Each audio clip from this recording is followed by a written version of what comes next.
All right. Hello, everyone. I know it's early in the morning on the on the West Coast, anyway.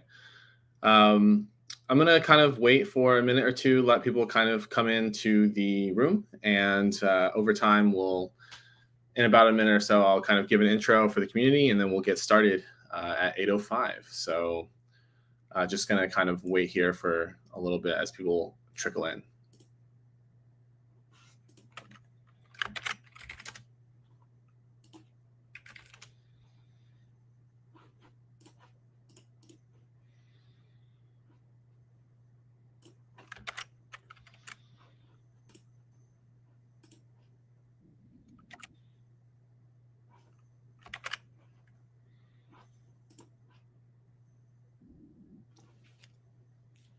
I opened the I opened the YouTube live stream. All right.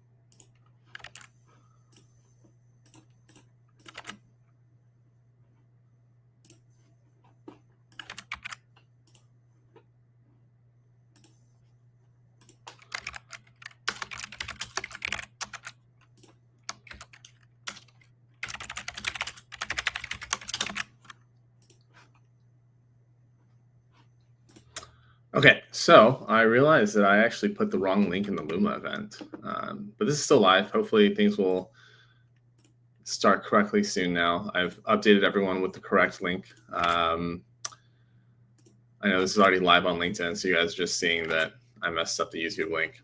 Whatever. Okay, so it's 8:02. I'll give a quick spiel about the community, and then we'll get into the exciting talks. So my name is Yujin Tang. I've been running OSS for AI for almost a year now. We started out in January with some hackathons. We grew really quickly, and in the middle of the year, we ran a huge event like this. And over time, what we've kind of evolved into doing is giving developers this wide, broad view of the market where we kind of go and cover all of the tools that we see in the AI dev tool space. And this has been really successful in terms of reaching devs, and a lot of devs have come to our events. And SF, we have over 150 people at each of our events, and we've worked with over 100 companies to get this kind of information out there and get people to learn about what's going on in this AI dev tool space.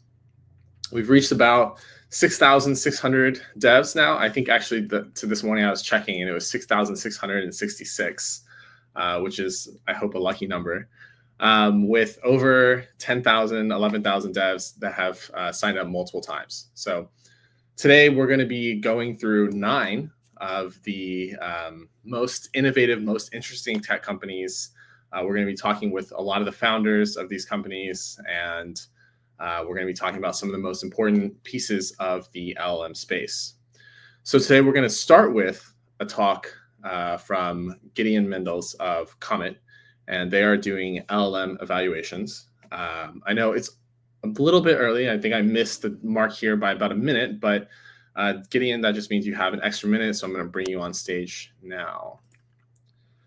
Hey, Gideon, how's it going? Good, man. How's it going? Great to be here. All right. So why don't you tell us a little bit about yourself? Tell us a little bit about Comet and what you're doing there. Yeah, absolutely. My background, I actually started my career as a software engineer, full stack, fortunately a long time ago. And then I shifted to working on machine learning about 11, 12 years ago. Funny enough, I actually worked on language models, but that was before they were large, efficient, or cool. Language models started really as a subcomponent of speech recognition systems, but this is pre-transformer days. And then I was in grad school, and after that I went to Google. I also worked on language modeling there. specifically for hate speech detection on YouTube comments. And that was kind of like my first experience of, what it is to build machine learning and AI products at, at massive scale. And there were lots of learnings there, especially someone coming from a software engineering background. And after my time at Google, we founded Comet. Essentially, Comet manages the entire end-to-end workflow of building AI and GenAI apps. So on the MLOps side, all the way from dataset versioning, experiment tracking, model registries, and model monitoring. And then more recently, last year and a half, lots of our customers are, of course, asking us to support them on their GenAI LLM initiatives. So I'm sure we'll talk about it more, but we launched Opik, which is an open source end-to-end LLM evaluation framework. So that's our focus on the product side. To tell you a little bit more about the company, we have about 100,000 devs on our community product. And then we power the best Gen AI teams in the world. So whether it's Netflix, Uber, Etsy, Shopify, Stability AI, and really many, many, many more. Very cool. I saw the launch for Opik, and I thought it was really exciting, especially that now you guys are also getting into the open source space. And if you guys have been following me, to the viewers, you know that I've been talking a lot about open source stuff. I think one of the first things that would be good to get into is, why does LLM evaluation matter? Why is it so important for people? Yeah, absolutely. I think if you think about the maturity of the space, it's quite interesting to see how it follows this natural Gartner curve, right? When you look at building Gen AI apps, what's really cool is setting up a POC or putting something that kind of works is actually quite easy, right? Like if you're building a RAG application using Llama Index or LangChain, you can get something up and running in a day or two, right? Which is amazing, right? And a testament of the open source community. Yeah. But getting it to a point from that POC phase to actually something that adds value in production to customers, to users, whether that's internal employees or external users, is actually really hard.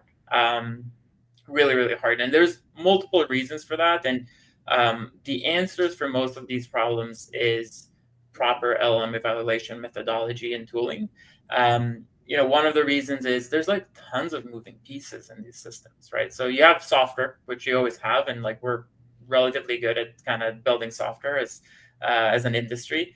But then in these RAG systems, for example, you have the LLM provider, which could change. You have the prompt, which usually changes quite often.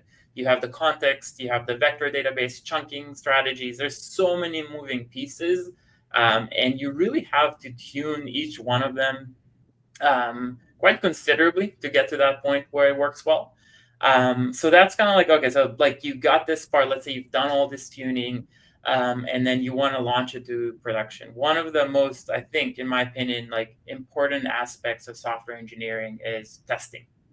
In software engineering, unit testing, integration testing is what allow us as engineering teams to actually ship something and know that we didn't break 10 other pieces, right? I started writing software as an organization that didn't do a lot of testing, and it's quite painful. It was earlier days, but we are kind of pushing files over FTP to production servers. But using the same methodologies for these Gen AI apps doesn't always work, right? So if you think about unit tests, for example, right? How do you unit test an output from an LLM, right? So you can do string matching, sure, but what if something changed in your system and the answer is semantically the same, which means you should be good with that answer, but the string is actually not identical. So these simple assertions break, and you need an extension for that to this new concept of Gen AI.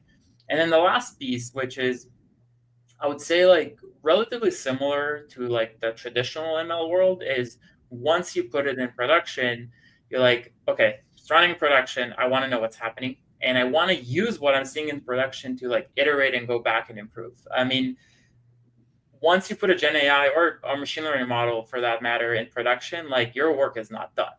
I've seen it at Google, in most cases, you just got started. So having proper evaluation methodologies and tooling is absolutely critical to nail those things. Yeah, I totally agree. This is actually a lot of what you say is very reminiscent of what I used to work on when I was working on the AutoML infrastructure at Amazon. One of the things we did was okay, we got to track how is this model performing, and then how do we fix the model?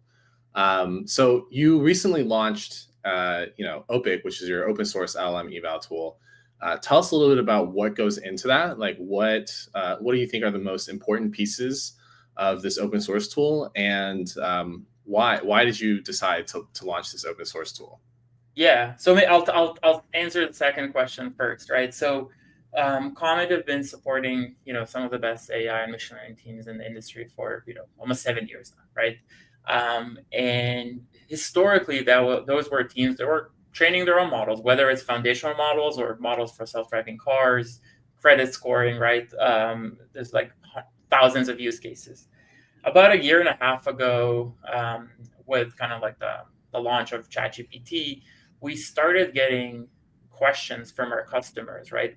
Started seeing them moving some of their use cases, historically mostly NLP use cases, and instead of training or fine-tuning their own model, they were trying to use an LLM provider and prompt engineer it. And then they started hitting those issues that now I think a lot of people are talking about, but we got that exposure very, very early on. And they came to us and said, hey, like, you're really good at machine learning experimentation. We love your product, but like, we need help with this use case, and we need help to track these LLM calls and things that are not necessarily, what weren't part of the original scope. So we started, taking that feedback and improving the product, and it added additional features.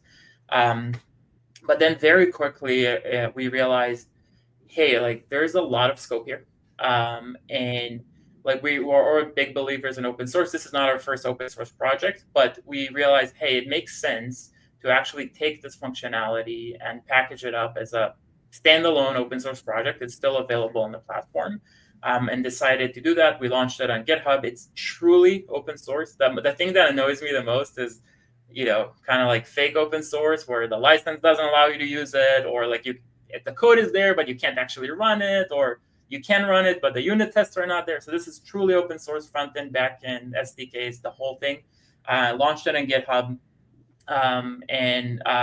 It's one of the, if not the fastest growing project in the space. We already got like amazing companies like Meta, Google, Amazon adopting it both for their own GenAI use case and also embedding it in the platform. But when we think about like what Opik solves, like, we actually worked backwards, right? We started like, what are the things that customers need? What are the things that developers need to actually build successfully GenAI applications? And we solve for that. So in my opinion, that like, there's like 4 key buckets, right? So the main one, or the starting point, is just observability, right? Right. These systems have multiple moving pieces. We have chains, you have agentic graphs. Like, how do you know what the hell's happening, right? It's really hard. It's really hard. Like, imagine all these tool calls, and even if you're building like a simple RAG app, it's still really hard. So the first thing we want to be able to do is being able to inspect what's coming in and what's coming out of every step of this application. So that's the kind of the core first bucket, having visibility. Now, after you have that, that's where comes the human feedback component. And in my opinion, it might not be cool, it might not be techy, but that's the piece that adds the most value, right? So just by examining a dozen, 2 dozen samples, you will identify a bunch of things that are inherently broken. And in some cases, not always, unfortunately, but some cases easy to fix.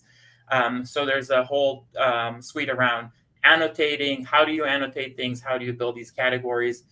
The other side of it is like, the person that developing these apps are not always the expert on what's right and what's wrong, right? So we see customers have like a domain subject expert doing these annotations. They don't need to be technical. They just need to look at the responses. Now, once you get some of these annotations, it's kind of, you worked on ML, right? Like, it brings us back to the regular ML world, where we have like an annotated data set, right? Like a golden data set, which, when you're training supervised models, like, that's like the very basic stepping stone. But this concept actually translates really well for this as well, because once you have this golden data set, let's say in the RAG app, there'll be an example of questions and answers where the answer is correct. you can actually start testing against it in a more automated fashion, which is really cool, right? You're not vibe checking, you're not just changing the prompt and thinking this is better. You can actually have true experimentation on how well you're doing. And then there's typically like two core metrics or types of metrics that work in these use cases. The first one is like, heuristic metrics. So let's say we have a question in our data set, our golden data set of which city is named the Big Apple, right? So maybe your answer says, your data set says NYC, which is, happened to be the right answer. But when you ask your LLM, the answer was New York, not NYC. Yeah. So your string assertion breaks, right?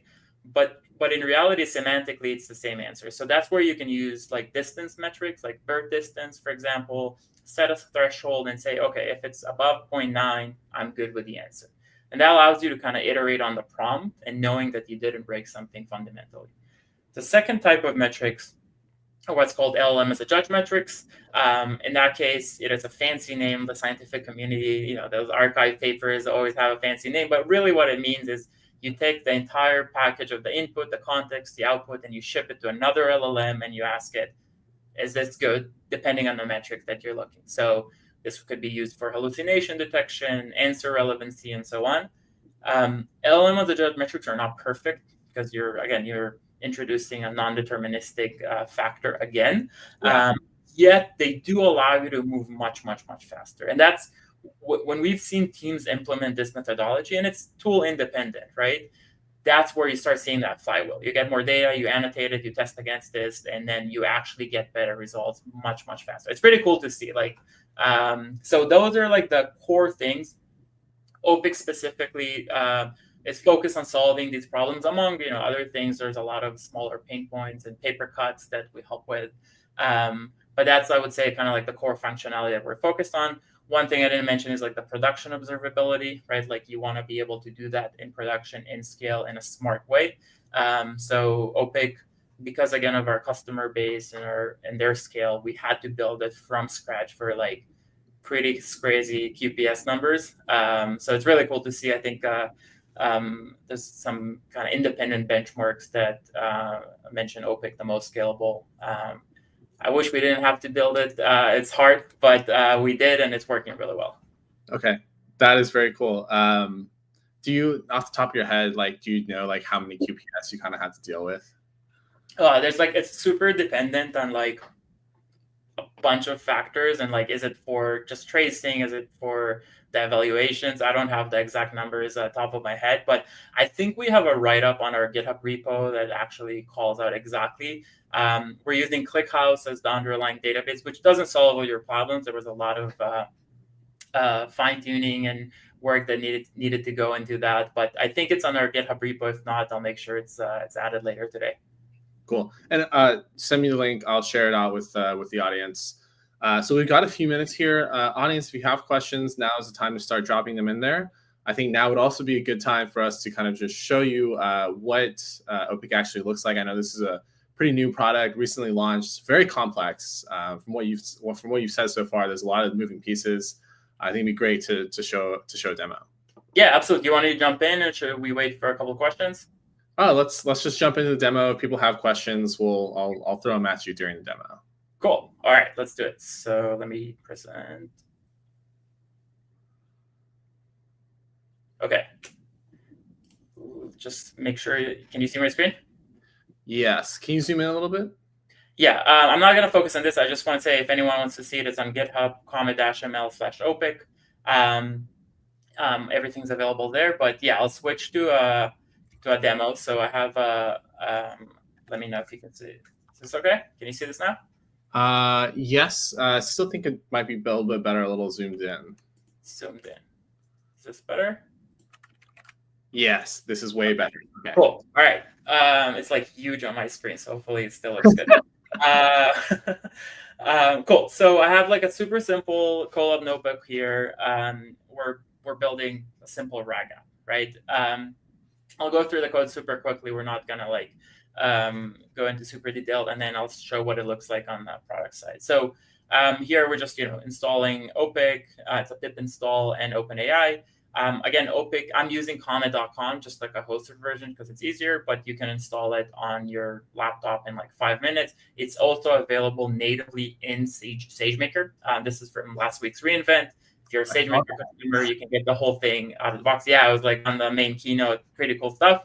But yeah, I'm installing the Python SDK. I'm configuring my project name, API keys, some more dependency installation, and then essentially I'm first setting up like the vector database, right? So in this case, we're building a RAG chatbot and answering questions about how to use Comet.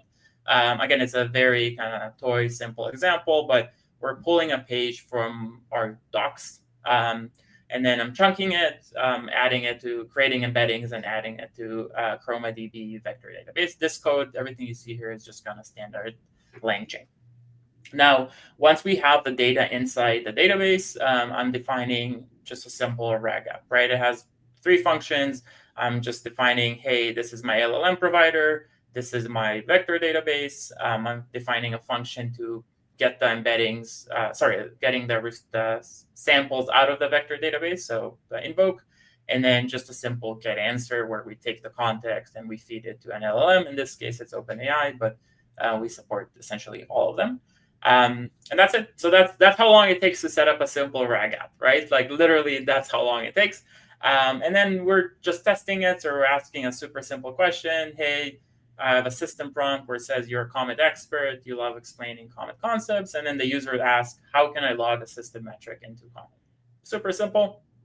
And I'm printing the response. So far, everything we've seen is code. Let's switch to actually Opik and see what it looks like. So again, I'm demoing this on Comet.com. This will look exactly the same in the open source version. It's real open source. There's no missing functionality. We're not hiding anything. The whole thing is available locally. And I can see I have a bunch of LLM calls here because I've been running this for a while, but let's look specifically at this one, which is that sample question I asked. So if I click on this, on the left side, I can actually see these different functions. The zooming in messes it up a little bit, but I can see all these functions that I defined in my Comet bot class. And I can start by looking at it at a high level. So the question was, how can I log a system metric to Comet? And then I have the system prompt here, and I can see the response. You can log a system by calling log system info, which happens to be the right answer. But I can actually dig in, right? I can see when I look at this, this is the retrieval function from the vector database. I can actually see that when we asked the vector database and it did like the cosine similarity between the 2 vectors, it pulled the right thing out of the docs page, right? Now, in this case, it worked, so cool. But in cases where it doesn't work, knowing what came back from the vector database is extremely useful because garbage in, garbage out. But yeah, and then we got a lot more here on, we can measure token cost, latency. There's a lot more functionality. But let's go back to the notebook. And you keep me honest on timing. I'll have about 2 minutes. 2 minutes. All right. So I'll go through it really quick. What we're doing here is what we talked about. We're creating a test data set with the right questions and answers.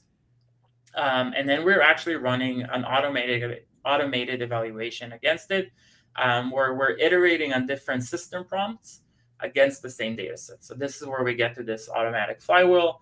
And specifically, we're looking at 2 different metrics, hallucination and answer relevance, both in this case, LM as a judge.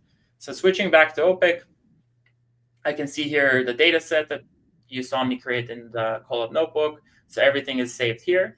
Try to zoom in a little bit. But then we have the experimentation factor, right? So here's where it gets really interesting. So we ran 3 different system prompts. So I have 3 experiments here. And we tested them for answer relevance and hallucination. And I can see that clearly, like this one has the lowest answer relevance, so higher is better. And it had some hallucinations as well, versus this one that had the best answer relevance, but the lowest hallucination score. But what's really cool, I can actually select those things and hit compare. And I can actually look at the answers, right? So like, where did I get it wrong? It's just numbers are not necessarily as useful. But I can see, for example, where let's look at one that had a low score, right? So in this case, this experiment had 0.7 versus 0.95. And I can actually look at the responses, and I can dig in because it's not just enough look at the response. I can see again back to what happened at retrieval. So I'm going super fast. There's a lot more functionality here, but I'll pause here because I know we're probably almost on time. You're actually exactly on time. If you could send us a YouTube tutorial or something like that, I will drop that in the link and I'll send that out to the audience and we can all see that later. Now we are out of time. Thank you very much, Gideon. Thanks, Eugene. Great to be here, and good luck with the rest of the speakers. Looking forward to it. See you later. Cheers. All right, next we have Portkey. Rusheng, can you, okay, cool. So I understand Rohit is traveling at the moment, and we have another member of Portkey here. Rusheng is part of the core team at Portkey. So Rusheng, can you tell us a little bit about yourself? Tell us a little bit about Portkey. Thanks, Eugene. Glad to be here and excited to talk to everybody here. Hi, everybody. I'm Rushan. I'm part of, as Eugene said, I'm part of the core team at Portkey. We've been building Portkey for the last 1.5 years.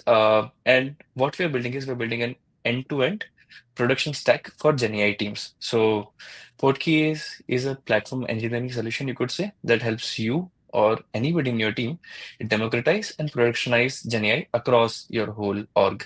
And so in pursuit of that, we've built and open sourced the AI gateway pattern that is now on GitHub. It has over 6,500 stars.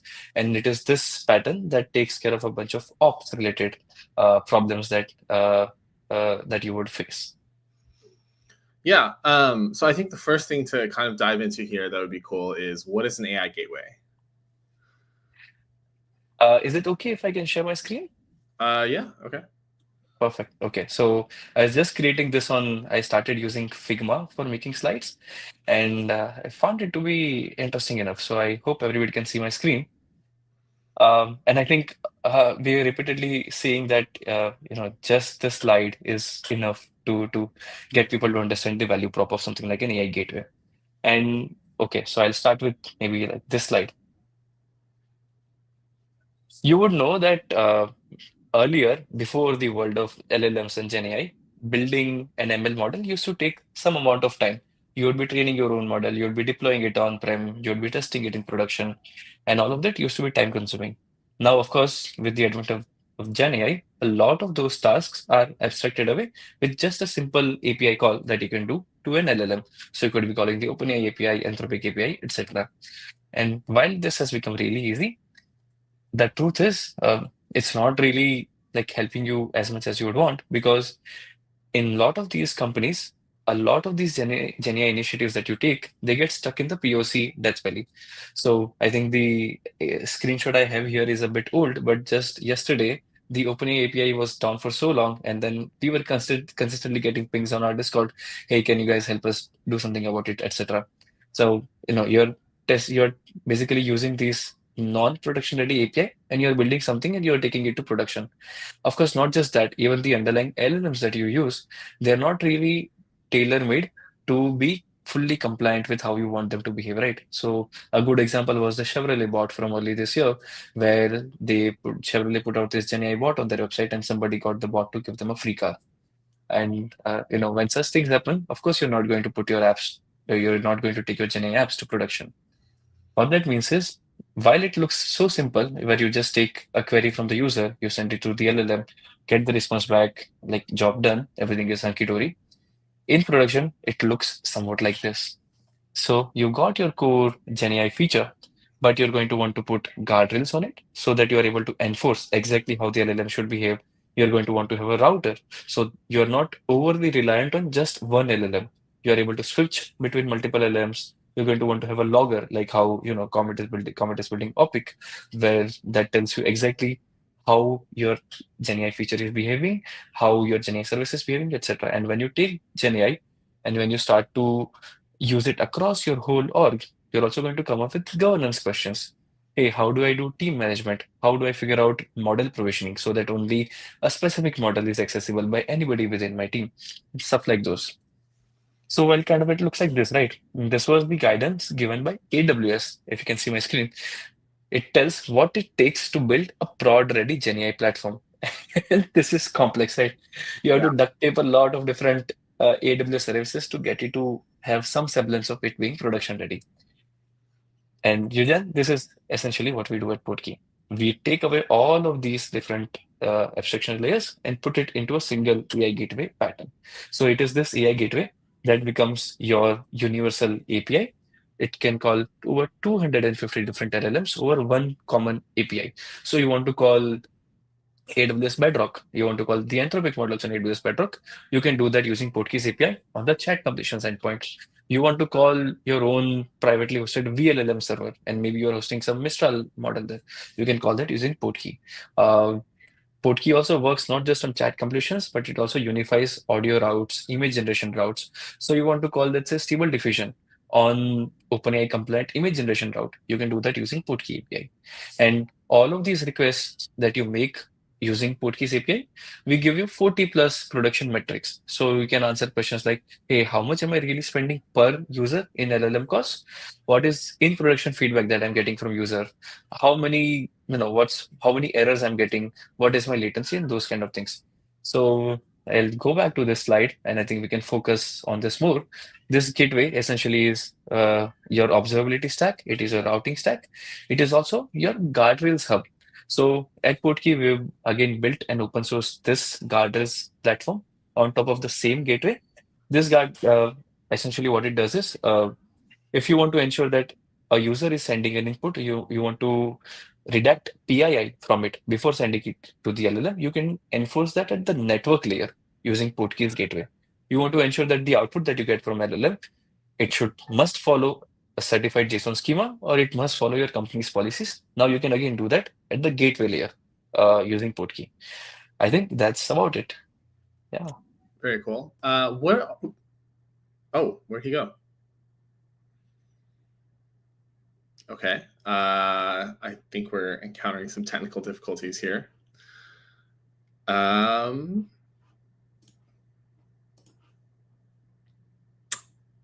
he is. Okay, he's back. So sorry. It looks like we okay. What was I gonna say? Oh, yes. Okay. So what do you mainly see customers using Portkey for? Actually, it depends upon kind of where they are. An enterprise, for example, they really use Portkey as their singular GenAI platform. So let's say one of the world's largest pharmaceutical companies is now using Portkey, and what they've done is they've replaced their whole GenAI platform stack just with Portkey. So now multiple teams at this company that are doing anything, any GenAI initiative, all of them are getting APIs through Portkey. So let's say you want to call Azure OpenAI. You're not going to be, your DevOps team will not directly give you access to a naked Azure OpenAI endpoint. That's not the best security practice. But, and even if you were to do that, it's not really great DevX. What the DevOps team can do is they can deploy a model on Azure. They'll come to Portkey. They'll create a virtual key for it so that all of those deployment details are now accessible with a single ID, and then they can provision which models should be accessible on this specific virtual key. Now, whatever team, let's say a customer support team, wants to build a GenAI bot, they will use this virtual key that the platform team provides to build that feature. Now, the benefit that the platform team gets is all of these requests that the teams are making, the executive team or the whatever leadership team will be able to audit them, will be able to see all of them on a singular dashboard. Okay, so enterprise users are using Portkey to kind of centralize their platform so they can see all of the metrics. They can kind of let users use these models in a safer way, more modular way. Are you seeing people use Portkey outside of enterprise environments? Oh, absolutely. So I was just coming out of a call today morning, and so we have this module called prompt management. It has become fairly popular now. So currently, what a lot of companies do is they've got their prompts as a part of their code base, maybe on GitHub or somewhere, or as part of their DB. Now, what happens is when you like prompt management is something that is like constantly changing, right? A new model comes, you want to really try out your existing prompts on that and see how well they're working, or a new method drops. Let's say now people are doing reasoning much better, and you want to figure out if you can tweak your prompt template to make use of that technique.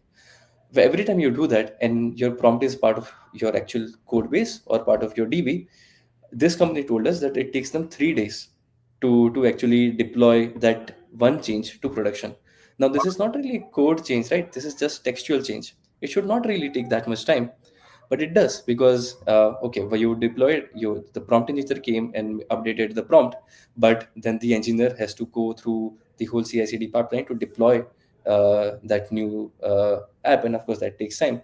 Using Portkey, what a lot of small companies now do is they store their prompts on Portkey's prompt management module, and the prompt, now what happens is the prompt engineer is completely separated away from the developer who's actually building the GenAI app.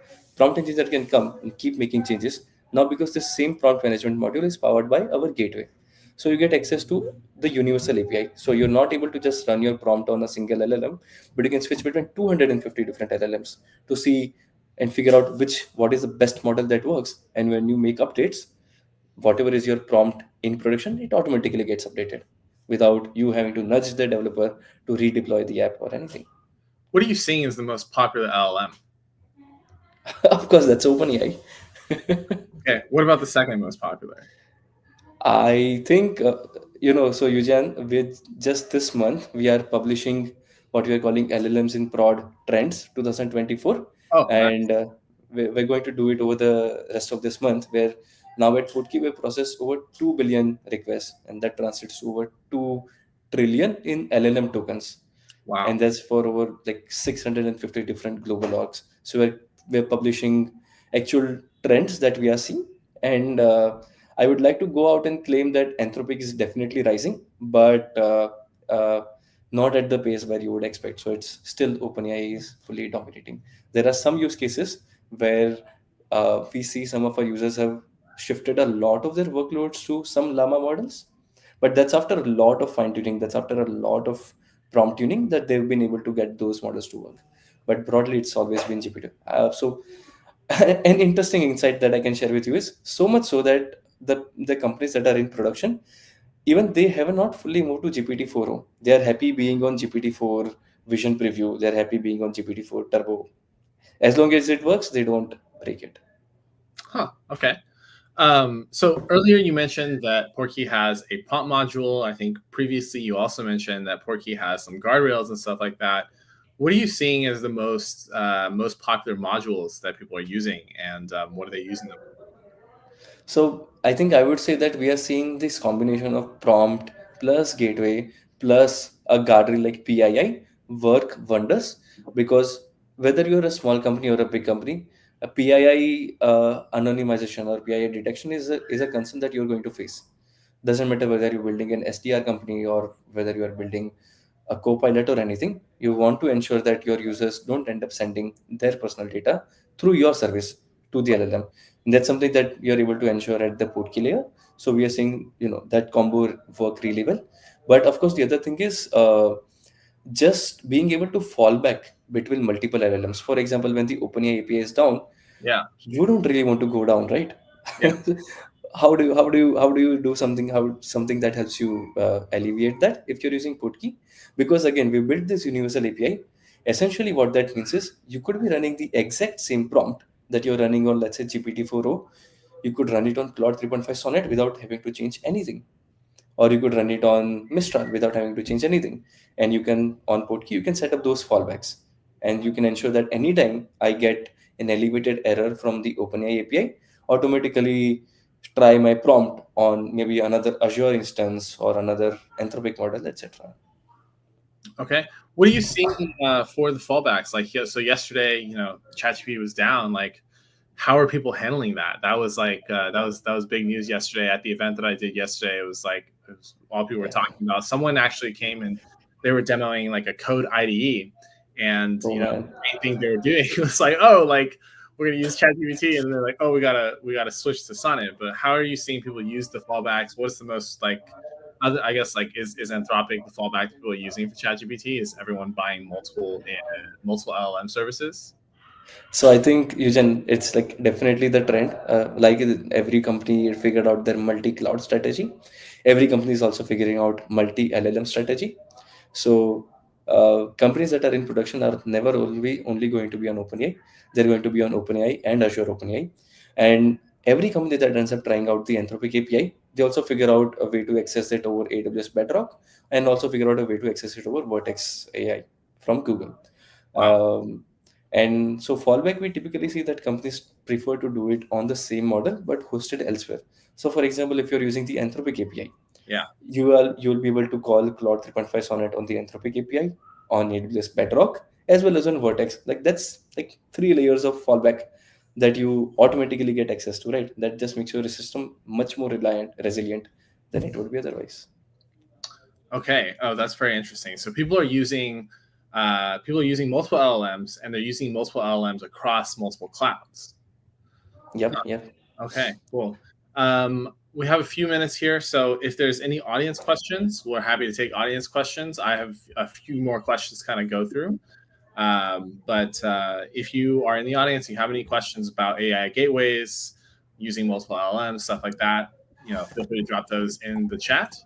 For now, Vishenk, I'm curious, like, when you, or if you are falling back to a different LLM, are you seeing people kind of come across different like answers? Are the answers too different? Are they monitoring how the answers are different? Is there anything that maybe like they pass guardrails differently? Is there anything you're seeing there? Oh, absolutely. So I think that is the biggest concern when setting up fallbacks between models with different capabilities. And I typically don't see customers doing that unless they have figured out really the workflow that works for them. The only way that it can work is you use maybe a library like DSPy, or you figure out your own way to do prompt tuning. So on Portkey, what you can essentially do is, instead of falling back between just models and keeping your prompt static, you can also do a fallback between two different prompt templates. So you got your one prompt template that's using the GPT-4o model.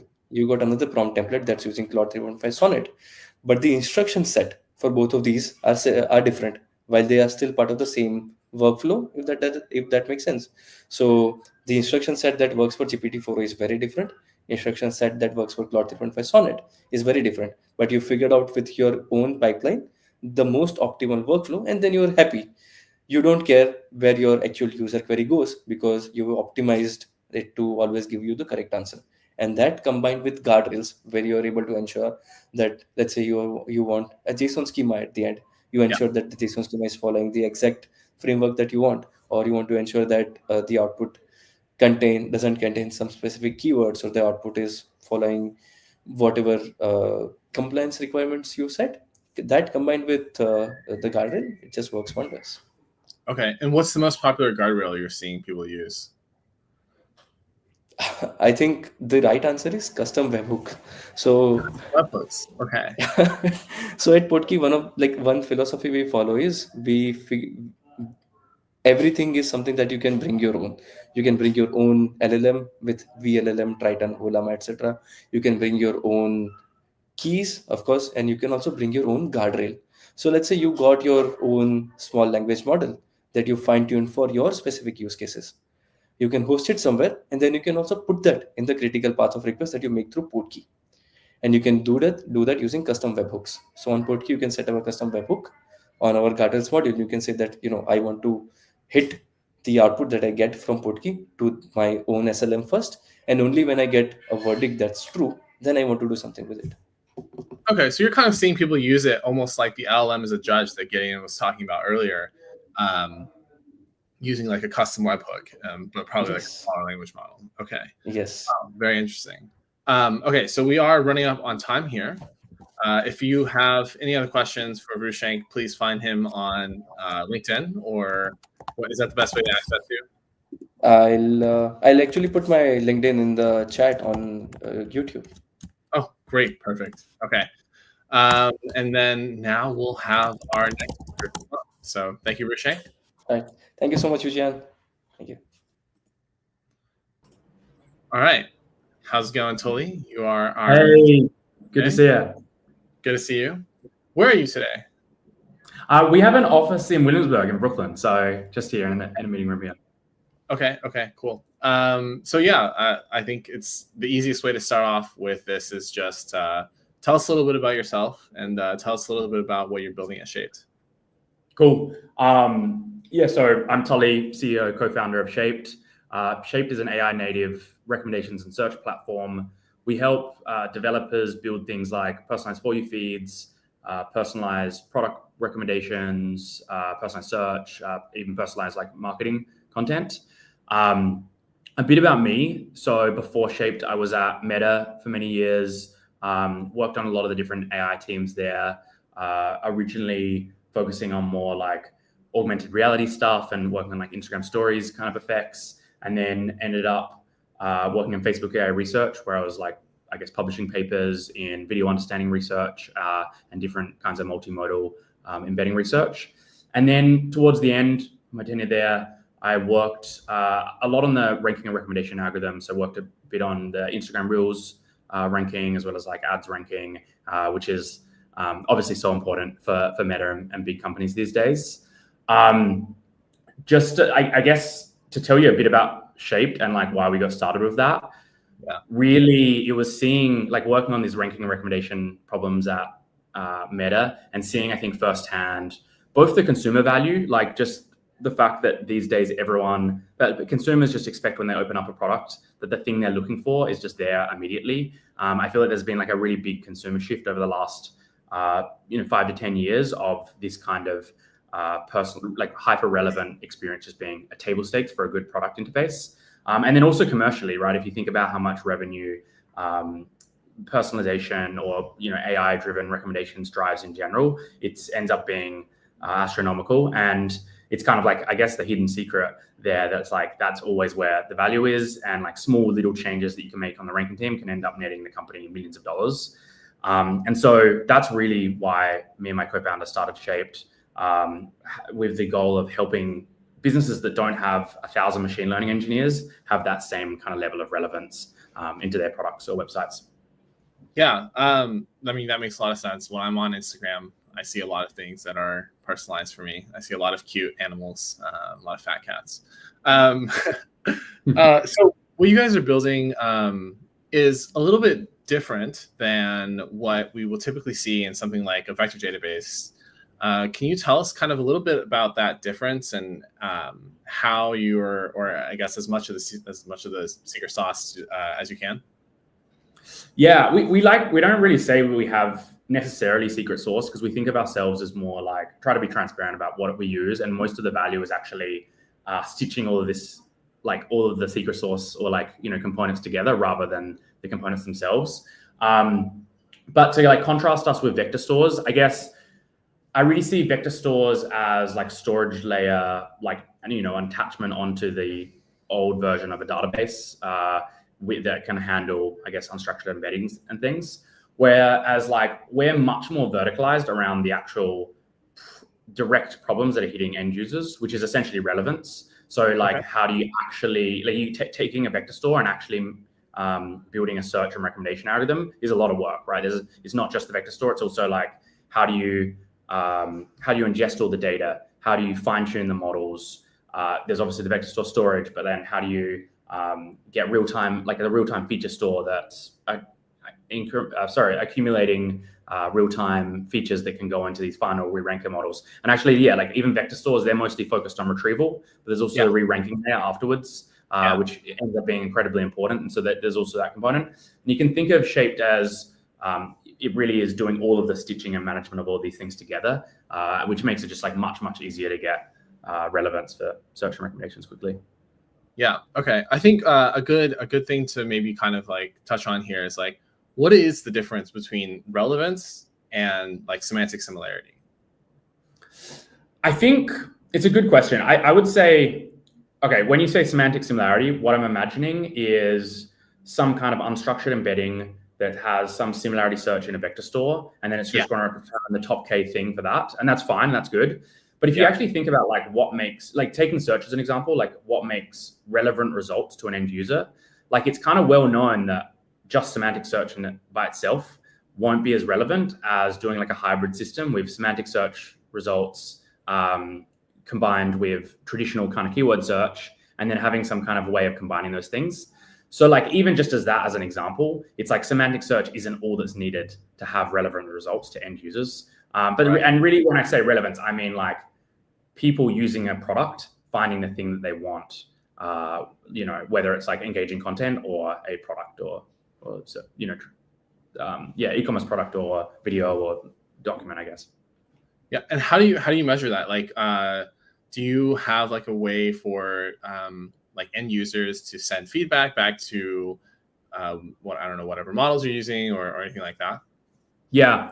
So basically, the way that Shaped works is we require you, when you get set up, you basically connect your event data stream. So that could be your analytics. It could be like a connection to your analytics store, Amplitude or Segment or wherever your event streams are coming.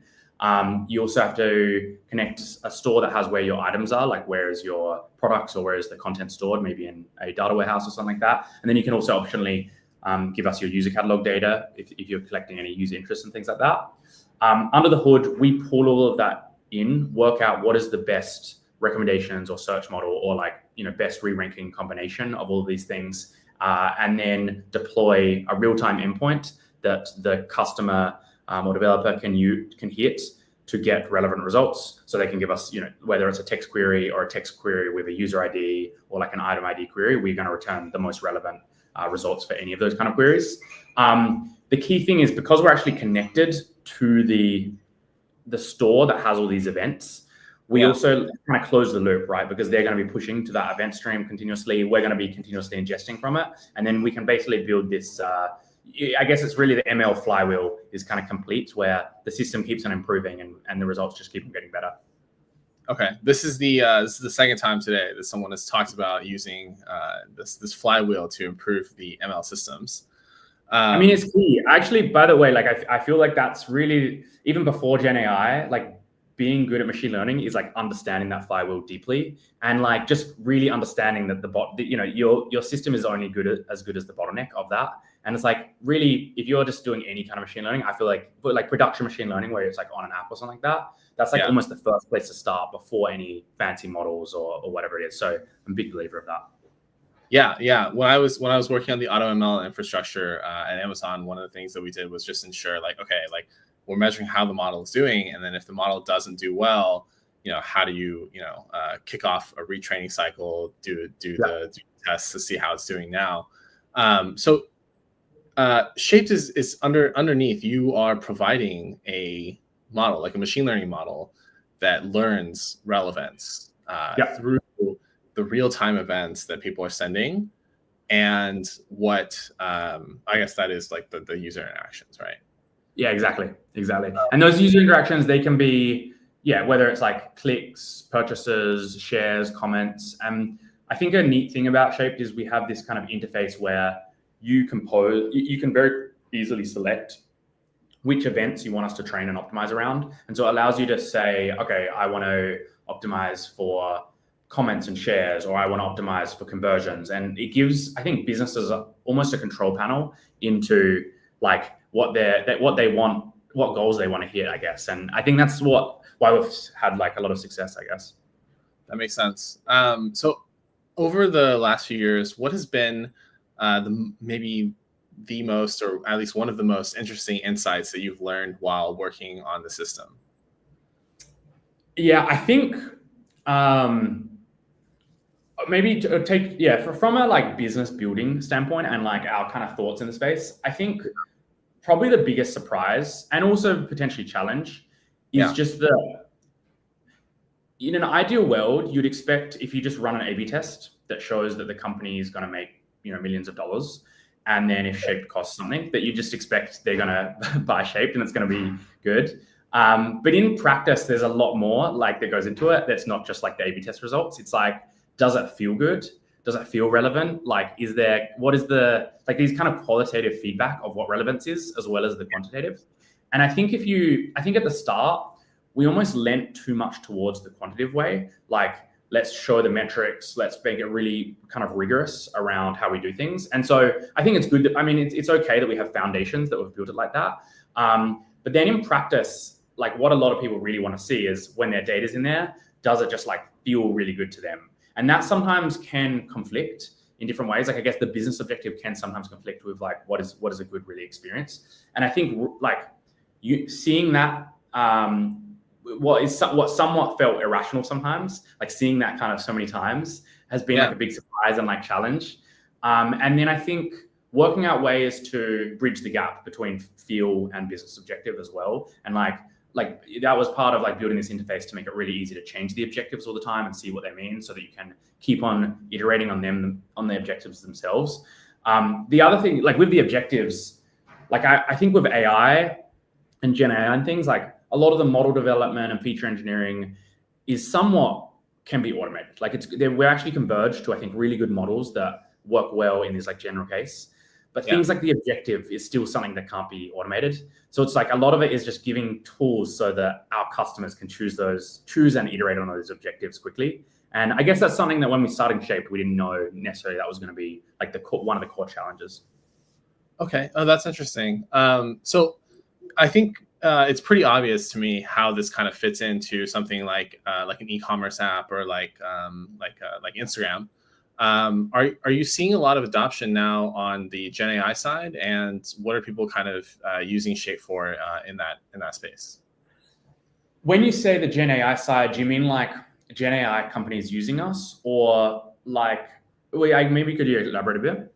Yeah. So I think over the last few years, we've seen this like huge shift where people are really, really interested in using LLMs, and part of what people are doing with LLMs is they're building RAG, right? And so part of what you're doing is, at least it seems to me like part of what Shape does is kind of sits somewhere in that layer, or could sit somewhere in that layer. And I'm just curious, like if that's what you're seeing, if that seems like something that people are doing, or if they might be doing something else. Yeah, I think the biggest, like Shaped can be used to power like personalized RAG. And I guess that's probably the biggest thing we've seen and imagined. Like there's this whole concept, I think, in the future something we're thinking a lot about that's kind of in this kind of Gen AI space particularly, and like going along with these applications, is conversational recommenders. So this is kind of this idea where someone would have a language model or like chatbot or something like that, but within that they want to recommend events or like content or things, and that could be based on a big kind of embedding layer from RAG or whatever it is. And I guess you could build some kind of RAG system to do this, where it's like completely semantic search lookup with some prompt and then bring it in. But realistically, I think in a more ideal situation is that you're doing basically retrieval both semantically, you're doing it both like keyword based as well, and you're doing it in like a personalized way, like what is just relevant to this person themselves.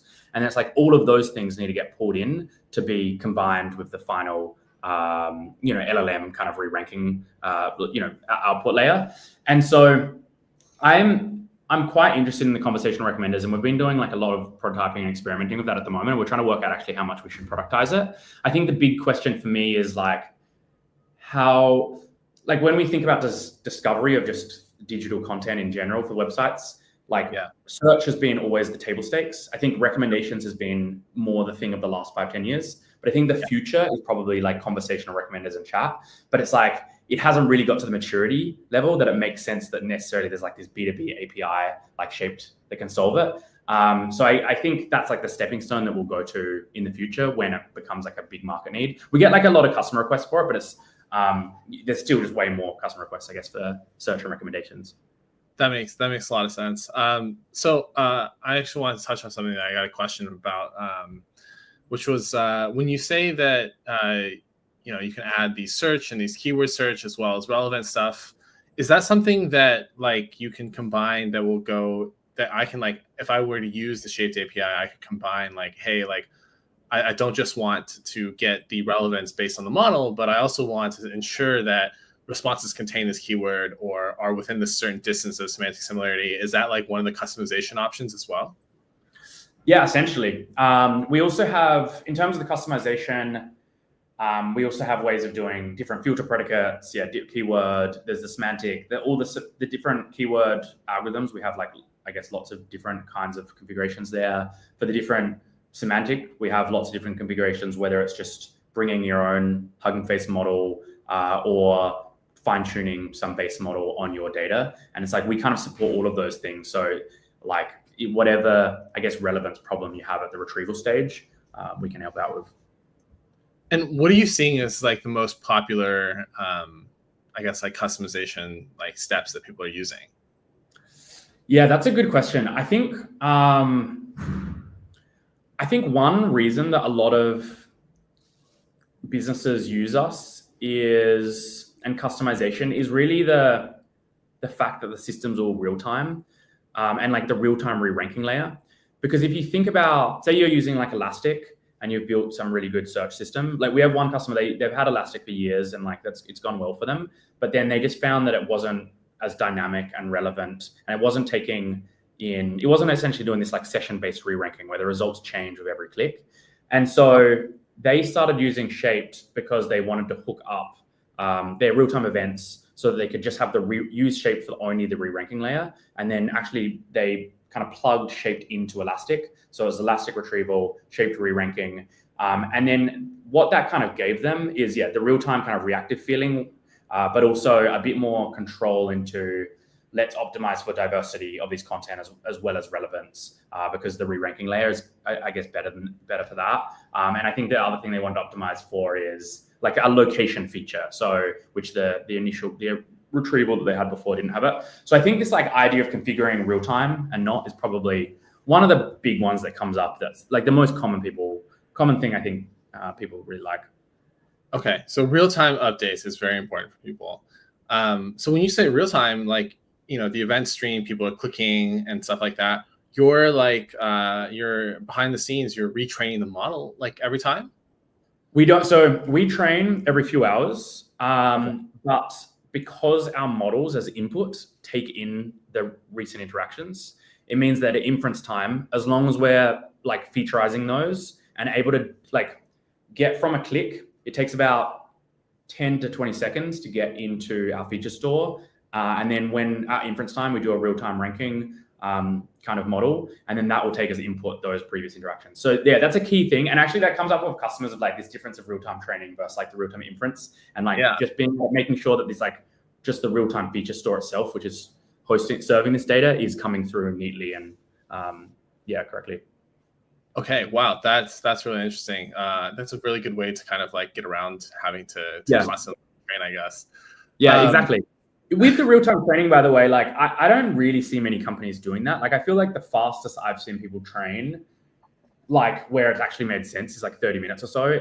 Between like the 0 and 30-minute mark, it always makes sense, I feel like, just to push it more into the inference and feature store layer. That makes sense. That's a lot of training. So like it makes sense that you would try not to do that. Yeah, exactly. In our last couple of minutes here, do you have like what would be like a big takeaway for us to kind of like get from this talk, what you're building, something like that? Yeah, I mean, I guess I should say, right, like if anyone that's watching is thinking about relevant recommendations in search or personalization or any of the use cases I talk to, would love to get in touch just to chat about it in general, whether Shape can help or even just to like trade notes on these things. Where we have a self-serve application and like website you can sign up to now. You can see demos of a few of our different, we have like a movie recommendations demo and like a e-commerce fashion one. So definitely try it out. You can see a lot of our features around the semantic search and the fine tuning on the data, as well as the re-rankers and this kind of real-time features. So yeah, I guess that's probably the main thing I would say. Okay, cool. And for those of you guys who are in Seattle, we will be featuring a tutorial on Shaped this Saturday at our hackathon. And so come by and get a hack and get to hack on some relevant stuff. Okay, so we're coming up on the end of our first set of talks here. We're going to just kind of go to a 5-minute break. Everyone, go to the bathroom, whatever, and then we'll be back in about 5 minutes. Thank you so much, Sully. Thank you. Thanks a lot. Cheers.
All right. We're going to be going back live in just a minute here. So hopefully everyone had a chance to stand up and stretch, or in my case, I'm already standing, so just stretch and get refreshed. So our next speaker is Jay Raj from Nvidia. And we're going to be talking about what Nvidia is doing in AI. But before we do that, Jay, why don't you introduce yourself a little bit for the audience? Yeah, hey Eugene, and hey everyone. First of all, thank you for organizing this year-end GenAI Zoo. I really enjoy attending and listening to all the speakers. So great job. And yeah, hey everyone. My name is Jay. I am a developer advocate at Nvidia, and my work particularly focuses on building LLM workflows or tutorials that work at the intersection of open source frameworks, models, and NVIDIA optimization, and try to share how you can like build the best end-to-end GPU accelerated LLM workflows through tutorials and blogs. Yeah, great to be here. So, for those of you who don't know, Jay was also here for the mid-year zoo. So thanks for coming back on this. So today we're going to be talking about kind of what NVIDIA has been doing in AI. I know you guys have been doing a lot of stuff. I guess the first thing to kind of talk about here is what are the updates? It's been a few months. What's been happening in the last 6 months that you find to be the most exciting? Yes, bunch of things happened, I think, last 6 months. But the one thing I'm focusing on right now is agentic AI or agents in general, because there has been a great shift across the in the industry with the speed of the development. There are a bunch of cool consumer use cases, but on the development side or the developer side of the house is also uh, uh, is really great, like in terms of frameworks and tutorials. So I've been diving deeper into that, and I'm working on like few of the use cases that I can't share, but those should be out in coming few weeks, which I'm really excited to see how it pans out. But mainly agents, but I've also enjoyed the progress around how model are getting better and faster. So that's also it. But anything particular you are interested to know, or I can share. What kind of agents have you been building? Yes. So I'm just trying to understand like how agent works in the LLM landscape, and how NVIDIA perceive as agent. So we see this as a four-step process where an agent or a system with agentic capabilities can first of all perceive the world, which is make sense of the world or the data, or is aware of the context. And the second thing is reason. Like if the agent is given a task, then it should be able to reason like what is the next task or next action item that the agent has based on the context that it was given, or the thing that it perceived in the wild. And once it is reasoned and it knows what needs to be done, the third step here comes the execution, where the agent has access to various tools. Tools can be API calls or any other Python function or any other program that the agent or LLM can execute to get the task done. So this is a three-step process. These are the three steps, but the fourth step is also learning as the agent performs all the action. It should be also able to take in user feedback, or just in general learn the pattern and improve the model and the further question and answering capabilities as it sees. So these are the agentic system that NVIDIA is working on.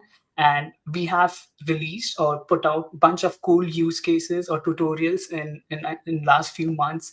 A couple of them I would like to highlight is we recently released a tutorial where you can build a personalized social media assistant. So it can basically, given an NVIDIA product, it can be it can be fine-tuned for your product or use case. But in this case, we built it in such a way, given an Nvidia product, it can create a social media post by accessing a tool in which, in this case, is an LLM agent, which is fine-tuned on Nvidia data. So it can come up with a cool social media post with emojis and quotes, but also the second step here is coming up with a good featured image or thumbnail, because like, as if you are working on in the social media like space, or just trying to be put out the content, like text just doesn't work. Like, you have to have some kind of thumbnail or some kind of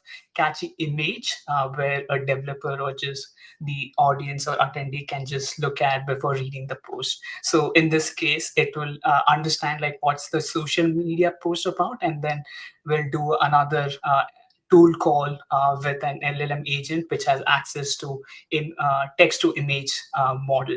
So once that is done, then there's a third agent which looks over and sees if everything is good, and then it can generate. So that is one use case. The second use case that we recently released is about video search and summarization, where you can basically upload a video or provide a live stream, and it will basically do a video understanding using VLMs and LLMs, which the pipeline is already built. Like, you can just adopt it. So these are the couple of examples, but there are a ton of more to come in future. Okay, well, I'm excited to see what the examples that you'll be coming up with are soon. Somebody has asked a question, so I think we'll just answer this live. I think that's fine. Is there any specific workflow or framework or best practices peculiar to the creation of agents at Nvidia? Okay. Yeah. So, yeah, we are working on it, or just trying to understand like how the agent landscape is functioning. And we are trying all the tools out there, and we are trying to see like which framework has access, or which framework is popular and is getting the most adoption. So we are like, personally, I'm trying to create tutorial around that, but the Nvidia team in general is also looking at how can we best integrate the Nvidia optimization through various integration with popular SDKs like Crew AI or LangGraph, LangChain. So these are the two ways that we are looking at. And the blogs that we recently released about the social media content agent, like, it is based on LangChain. So yeah, we are mostly relying on the open source ecosystem to come up with cool use cases, but also leverage them so that we can provide the NVIDIA optimizations to the users. Cool. So when you say NVIDIA optimizations, can you a little bit more on that? Like, what does that mean? Yes. Okay. So whenever there's a new model, open source model that gets released, right? So yeah, it is available mostly in FP16 weights, which is good in terms of the accuracy or maintaining the accuracy of the model, but it's not good enough in terms of inferencing or running the actual model into the production, because there might be various latency issues if your application needs responses in certain amount of time, or if there's a threshold or latency requirement. So in order to optimize or accelerate those models in production, there are various ways to optimize the models, which could be quantization, or just optimizing the model layers for specific architectures, which is like, there are tons of great tools available out there, but it can be sometimes cumbersome to do those steps, or at least first understand like what are those optimization. So Nvidia has done a great job of coming up with a one-stop solution, which is called as Nvidia Inference Microservices, or NIMS in short. Yeah. So what this basically is, it's basic. So if there's a model such as Llama 3.1 or 3.2, so Nvidia has already done the optimization for almost all the Nvidia GPUs out there. So what this allows you is, you can basically pull that container. So NIM is specifically a container which has all the optimizations inbuilt. So you pull that container. Once you download and execute that container, there's a API endpoint that gets generated where you can just just hit that API endpoint to get your inference request processed. So you didn't do any kind of optimization, you didn't do quantization, nothing of that sort. It just works.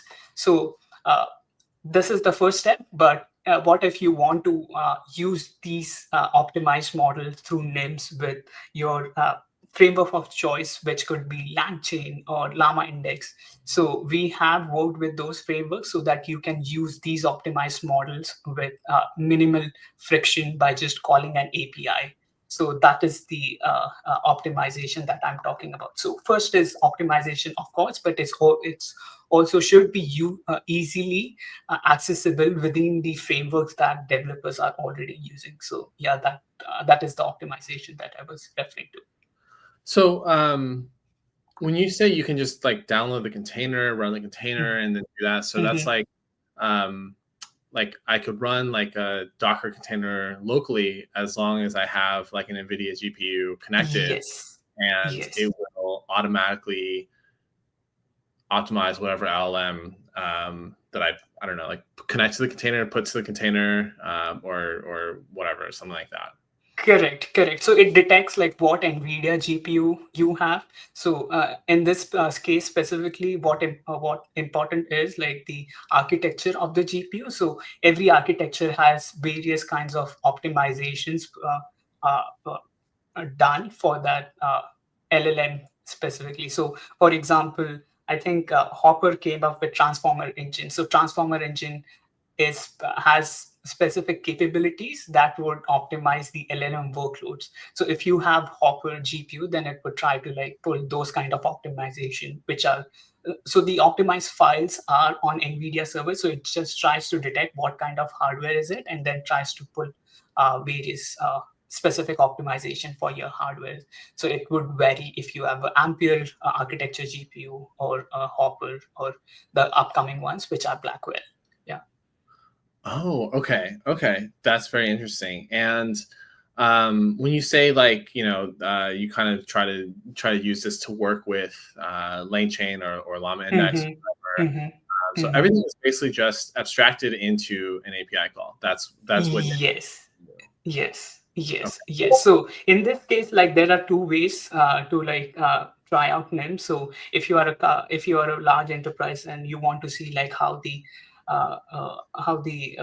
optimizations are performing for your use case. So NVIDIA has already hosted some of the popular models in NVIDIA's cloud. So you can basically use an API. You can generate an NVIDIA API key and use that model within your specific use case. So every user, I guess, gets 100 free API calls for almost all the popular models out there, including Llama, Llama, Gemma. So there's one option if you want to just want to see how good the performance is. Just you have 1,000 free API calls, so you can try it out that way. But if you want to try it locally on your system, which could be GeForce GPU or a data center level GPU, you can basically download that container for that model and get it running. Yeah. NVIDIA is also going into the LLM provider space. Not a provider. I wouldn't say provider. It just I think try before you buy kind of thing, where you can expect like what kind of optimization. Once you are happy, like then we help the enterprises go in production on their own data center, with the same technology, of course. That makes a lot of sense. Yeah. Someone has asked, can you give a few use cases of NIMs and optimization? Okay. Yeah. So an easy way to try out NIMs would be, so just I think just you can try to go with any RAG use case. So I think with RAG you can just get it started to work within 4 to 5 lines of code with the recent framework advancements. So you can try with RAG, and what you can do is maybe try pick Llama 3.18b or 3.28b model and try to pull that container. And you can pull that container by going on to build.nvidia.com, and you can select what kind of model you want. Maybe in this case, we can choose Llama 3, and there would be an option, build this with NIM, and there would be instruction for Docker. So you can basically pull the Docker instruction. First of all, before doing that, you'll have to sign in and generate an API.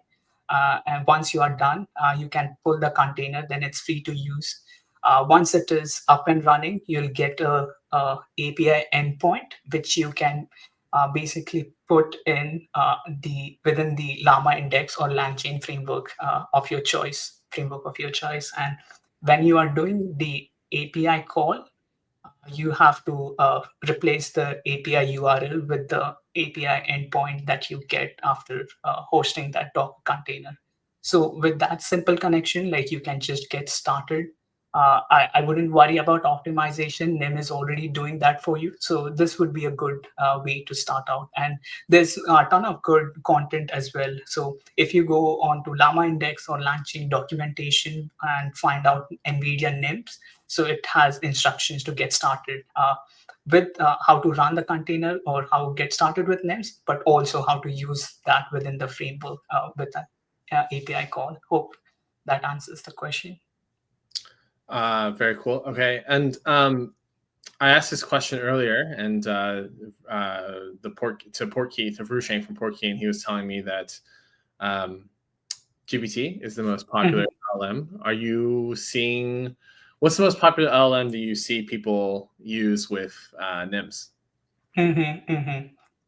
Yeah, I think in general, Llama has been the most used one. I don't have the data on top of my head, but Llama is quite popular because I think it's just it's tried and tested, and that has been the most downloaded, I guess. Yeah. Okay. All right. We have one question. I think we've got a few minutes here, so definitely time to answer this question. What are the best practices for having agents play games, like some of the Nvidia research on LLMs playing Minecraft or text-based real-world simulations? Okay. Yeah. So I haven't personally worked on like game agent playing games, but I don't know, to be honest, so I can't answer, but I can provide information and send to the work that Nvidia is doing maybe after the call. Yeah. So I'll post Jay's LinkedIn. You can find him on LinkedIn and ask, and get his response on this. Maybe so maybe in the last couple minutes here, you can tell us what you think about best practices for building agents in general. Yes, best practices. Okay, cool. I think it's first of all, it's important to understand like how agent works, because there might be a misconception, or I think there's also notion in the industry that the LLM and agent, like those terms are interchangeably used, which I don't think should be. But yeah, I think I try to understand like how agent works, or like what is the methodology behind agents, which is basically giving an identity to an agent and also giving them access, or giving the agent access to tools or API calls which an agent can use to execute a task. So that's the first thing.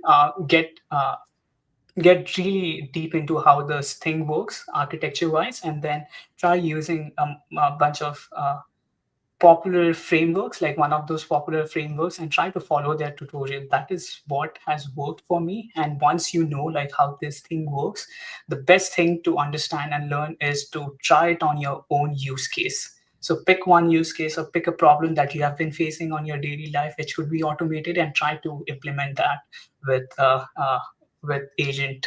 You could pick LangGraph, Clue AI, and there's a ton of great content out there. So just try to understand and pick one use case, and just do some hands-on coding and just understand. The best thing to do is like just sign up for a weekend hackathon and just code it through. this is a great plug. If you're in Seattle this weekend, come to my hackathon on Saturday. Yeah, I think that's the best way to learn and also make friends in the community. Yeah. Okay, so we're coming up on time here. Jay, thank you so much. Thanks for telling us about what NVIDIA is doing, and hopefully we'll see you again next year. Okay, cool. Thanks for inviting. Yeah. Thank you. All right. Our next guest is Tony from Ingest. How's it going, Tony? I cannot hear you.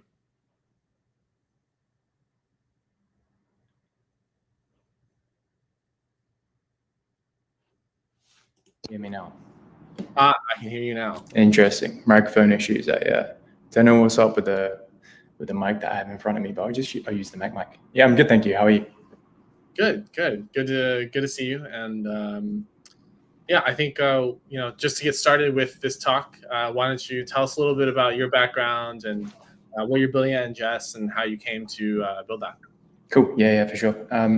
I'm Tony, CEO of Ingest, and we do AI orchestration. Is it okay if I share my screen? I can just run through a couple of things, just high level. Sure. Yeah. Cool. Awesome. 2 seconds. So we do AI orchestration, which is essentially putting AI production ready things live. So that's anything from graph, chains, agents. Essentially, AI orchestration means that you write step functions, and those step functions run one after another, or sometimes in parallel. And it gives you a bunch of reliability, observability, and whatnot for deploying things to production inside your app. And Ingest has been in production for a couple of years. We do hundreds of millions to billions of things a day. And I'll quickly just talk about, if it's okay, why orchestration is important for AI. And also, there's been a lot of things about agents recently, especially super recently. Yeah. I think orchestration is a big deal for agents, and we'll just talk about some of the stuff and how that works, and why we built orchestration for AI specifically. Cool. Basically, orchestration is like step functions for AI, and step functions are super simple. You write some steps, they are a lambda, and the lambda will run. And if the lambda fails, it will retry, and we capture all the state for you. So step functions have existed for a long time. Our SDK is a sort of nice wrapper or a nice SDK to make this super easy. And you can see on the right-hand side, you create a function. You have this step.run over here, which might get some page content. And this returns some data. And then you might do some things to vectorize this, save it to any sort of vector DB. And this is an AI-specific flow, but it's not actually running the AI. You can just see that you write any code in these step.runs in it, and it will run, give you automatic tracing, retries, that sort of stuff, throttling, flow control, concurrency. And the interesting part is you can write any code. So if you happen to switch from RAG to graph RAG to, there was this paper last month, fast RAG, which is super interesting. You can just update your stuff and the orchestration engine will do its thing. So partly good for the pipelines behind AI, partly good for running AI. And overall, if you use something like step functions and orchestration, you get a bunch for free, the retries and reliability or the tracing. But you can also pause functions for human in the loop stuff. So if you have a bunch of steps and then you want a function to pause for a human to review, totally possible, because the steps manage the function state for you. So you just write regular code and everything happens. So this is the base AI stuff, right? Step.ai, maybe you're running a single shot prompt and you've done a bunch of evals and you've got this really, really, really dope LLM prompt. That's cool. Nowadays, I feel like there's a lot of agent stuff, which is interesting. And orchestration is almost necessary for pushing agents to production, because you've got this sort of maybe semi-autonomous or fully autonomous craziness going on with a combination of different prompts and tools. And you want to be able to orchestrate and manage that. So we've seen a ton of this in production on Ingest just over the past year and a half. And recently, as in the last week or two, made something to try and make all of this extremely easy for folks. And it's called Agent Kit. Essentially, This is a new. Yeah, it's a new thing that runs on top of orchestration frameworks like Ingest. So it automatically calls step.run for you, and it helps you build and compose agents. And I'll give you an example of like a SweBench agent that took like a day to write in a second. And I'll talk through just what it means. Agent is crazy, super cool, very fun. And you can create an agent that has a bunch of tools and then give it a prompt and be like, hey, go nuts.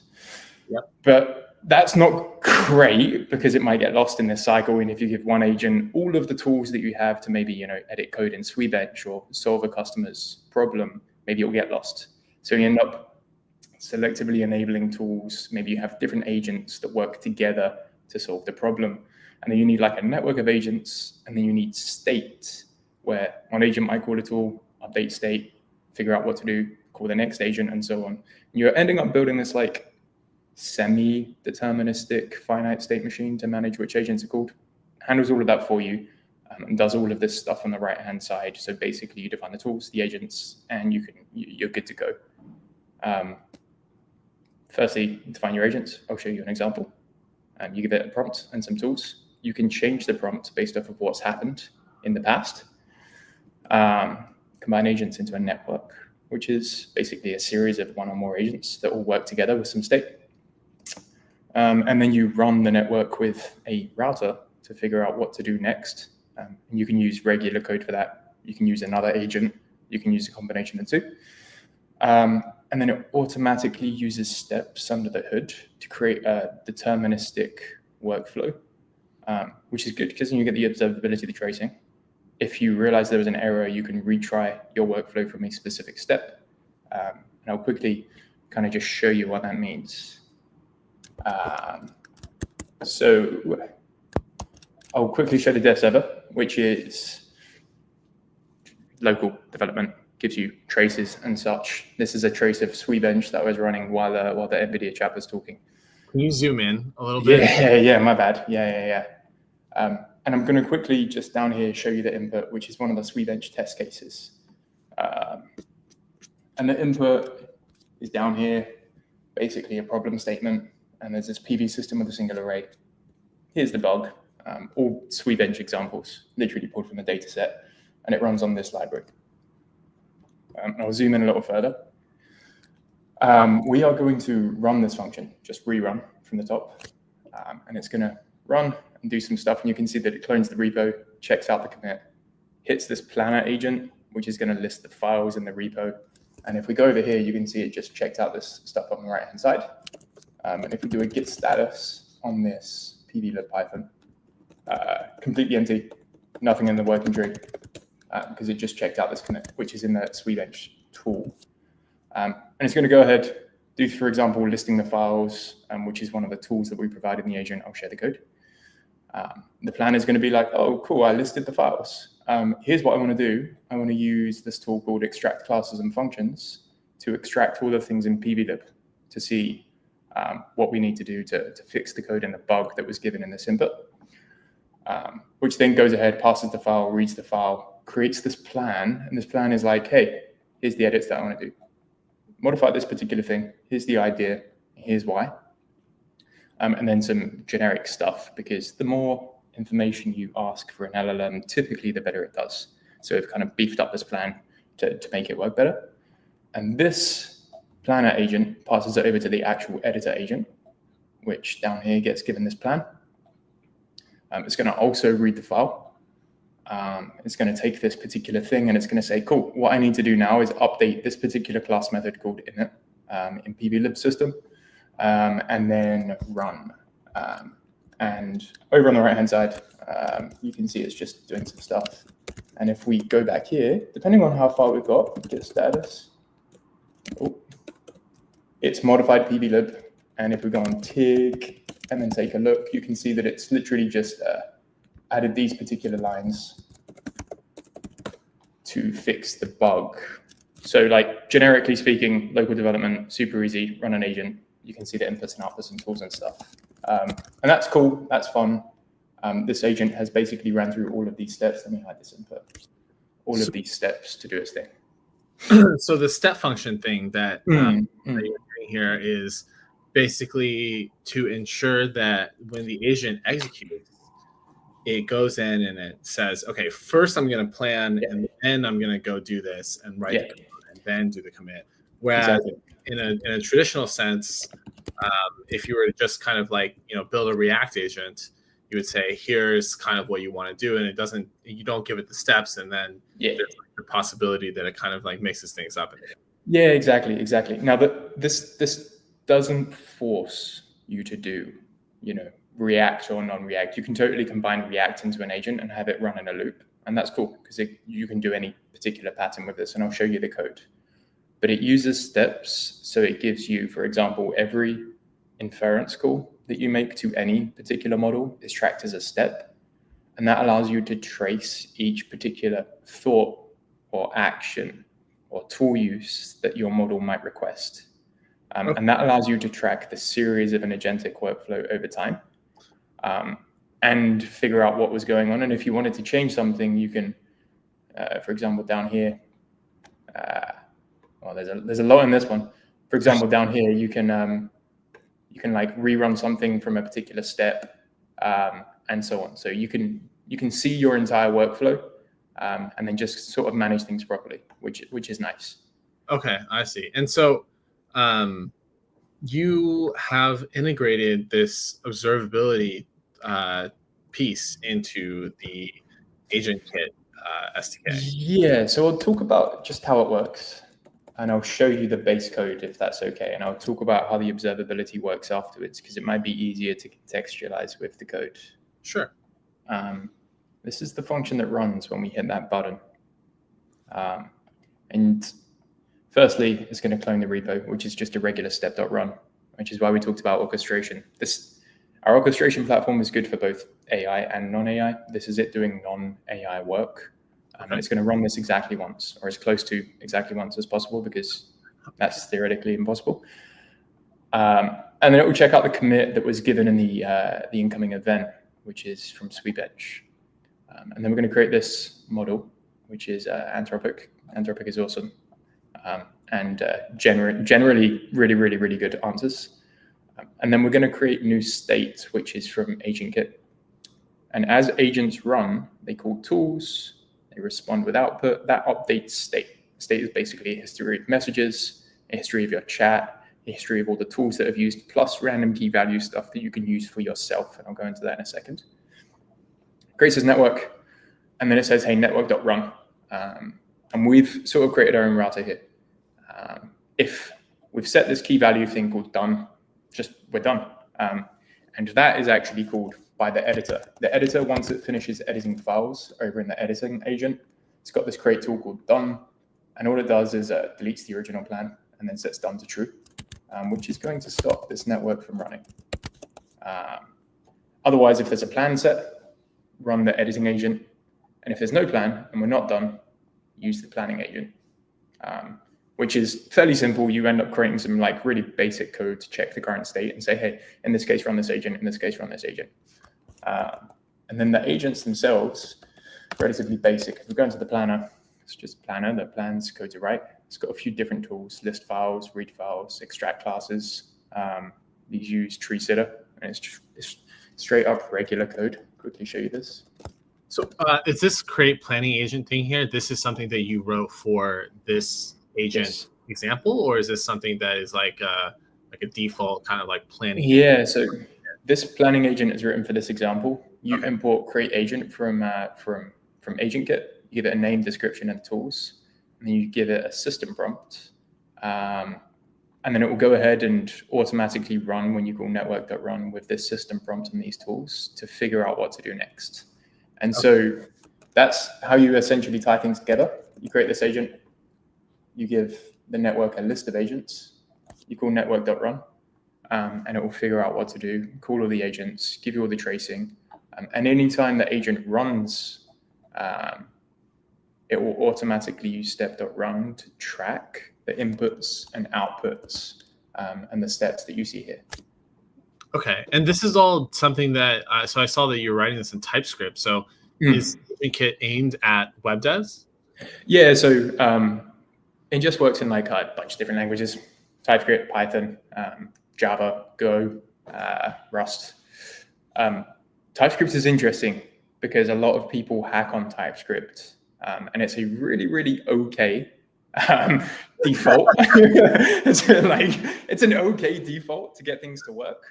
Python is okay as well, and a lot of stuff happens in Python. But what we've realized is when you're pushing something to production in orchestration, you're not necessarily mucking around with low-level models in your application-level code. You want to push the orchestration stuff that will call individual inference stuff. And that is often a web service that people use TypeScript for. And so, yeah, the Agent Kit V1 or V0 right now is TypeScript. I think early next year, we'll probably do a Python port. But it's like honestly quite simple. Is this open source that we can see? Okay. Okay, cool. Yeah. It's all here on this Agent Kit thing. It's super fresh. So this example for SweBench, and it does solve SweBench examples. Is open source as well. You can see the ingest function. You can see the steps to run. You can see all the agents and how they're defined. So this is the planning agent, and these are the tools which are really basic and just for example, import some tree sitter stuff to solve the Python things. All open source, super easy to run, super easy to actually like build and define agents. I think SweBench itself took a day to build and test and get it to work and solve some of the test cases using this. Okay, very cool. And do you have earlier we had this we had a talk from Comet, which does like an open source observability tracing tool. Do you have integrations with other of these like open source tools that we can use as well? Yeah, totally. So with Agent Kit itself, super fresh. You get the base observability here when you're running locally. When you deploy to production, you get traces out of the box. But yes, we do want integrations with all of the folks doing, for example, evals, because to get traces, we record the inputs and outputs of every inference call. But unlike regular evals, we do it on a workflow basis. So if you've got an agent that makes 8 to 12 calls, you can see the chain of calls and which one leads into another for cascading. But we would love to be able to take all those traces, create data sets for you, and then give them to any eval provider because the data is there and it does the thing for you. We'll honestly, like next up, just straight up allow, for example, middleware, or you can change to use. There are a lot of people doing like gateways. Super easy to change that as well, and just change the default endpoint in your code. For example, if you're using model over here, you can change the endpoint to use a gateway as well. Oh, very cool. Okay, so you can also talk to the people about this. So what's your favorite LLM right now? What do you think is the best for agents? Claude is Anthropic is out there. Anthropic does really good things. I think the way they've built their models is slightly different in that if you request a tool as well, it'll actually give you two content outputs, one which is just straight up thoughts and the second which is the tool use. And that is interesting because it forces the model to do more compute, which means you, according to wisdom, may get more reliable outputs if you force the model to do more compute.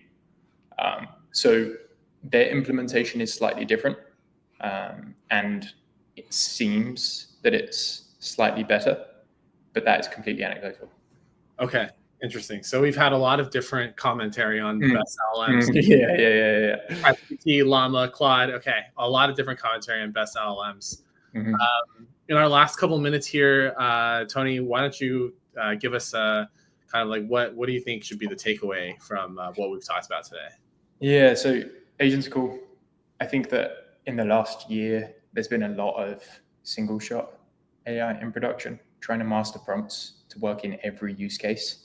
And I think that's like trying to create one function that does everything under the sun in your application, which is genuinely hard.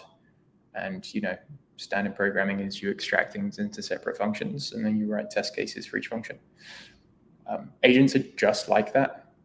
And I think as people productionize AI, you're going to have more and more use cases where you need to route or you need to do step calls, and you need to figure out how to orchestrate in production as a developer productionizing your application logic.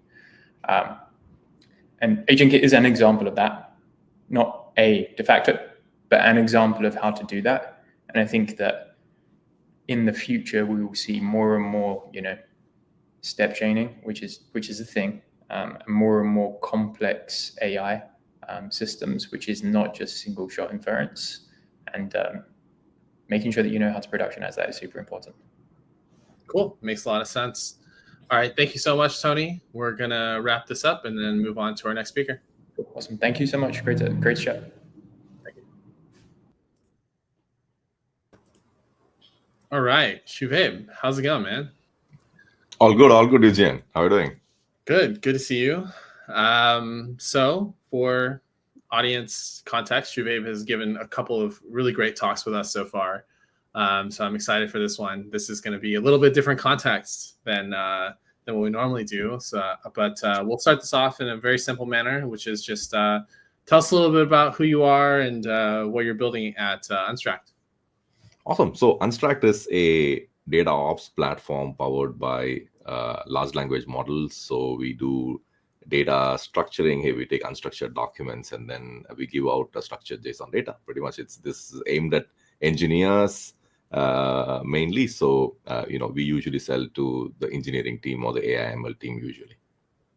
Very cool. And one of the things that you talked about in your longer talk is the challenges of actually extracting data. Can you kind of just talk to us a little bit about, what are some of these challenges that people face? I think in a lot of the examples that we see online, these proof of concepts, we see very basic things like here's a text document and stuff like that. But what are you actually seeing people do in real life? Yeah, that's a great question. So the funny thing is we had actually launched Unstract, which is our data structuring platform first, and then we were just quite shocked and taken aback that it hardly ever worked. Not because we couldn't structure data, but we couldn't get the raw data to the large language models, and we saw that was a huge mistake we made. We quite simply went back to the drawing board and started working on a input layer, which you throw anything at it, it's able to generate the raw data in a manner that large language models can understand. And because we operate at scale today, we process just our paid customers process around 7 to 8 million pages a month. So we have learned quite a bit as to what it takes to build these real world data extraction systems that large language models are able to understand in a better way. Yeah, and one of the things that you guys have been able to build that's been really impressive is the PDF reader. And so I think, one of the things that we know a lot about now is that PDFs come in a lot of different forms. And I wanted to get an idea of a sense from you of what are some of the hardest parts of a PDF to read? So PDFs in general, right, Eugen, they can be created by a lot of different documents, right? So a lot of different document systems. Like, for example, there's no standard way to create a PDF. Any application that can, you can go edit in can actually export to PDF. And that's a big headache because, PDF can look like a PDF, but then, it just can contain just one image, for example, right? And then you'll have to deal with it in a different manner. PDFs can have checkboxes, radio buttons, handwritten text, all sorts of stuff, mixed stuff, for example. That's the problem with PDFs. And then you need a very solid grounding in understanding how PDFs are created. And then you need to write systems that can deal with these real world documents, right? So that's the trouble, really. The sheer number of systems that can create PDFs today is honestly the trouble. There is no, honestly, it's a standard, but there is no really real standard. One thing, right? So. Yeah. Okay.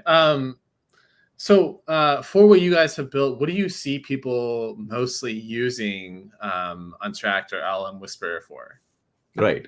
So most of our customers today are kind of heavy in the BFSI space, banking, financial services and insurance. Okay. But we are beginning to see healthcare related use cases. So whenever we find that, there is a many-to-one relationship with a lot of people from outside talking to a company, and then that company doesn't have control over what sort of documents get sent to it, right? Okay. And then, for example, let's say you process loans, and then all sorts of people are going to come. You give bank statements, credit card statements, all sorts of tax statements, all sort of stuff. And this loan processing company does not have control over what sort of documents come in. That's where we find that most people want to use Unstract to kind of make sense of what's coming in without manual processing. Okay. So a lot of the banking and healthcare space. So those are both pretty regulated spaces. Are you seeing any like challenges in kind of like dealing with that as a regulated space? Oh yeah. So initially we only had a cloud version that people were like practically laughing on our face, like no dude, I mean, so we can't install. I mean, we can just send you all the data.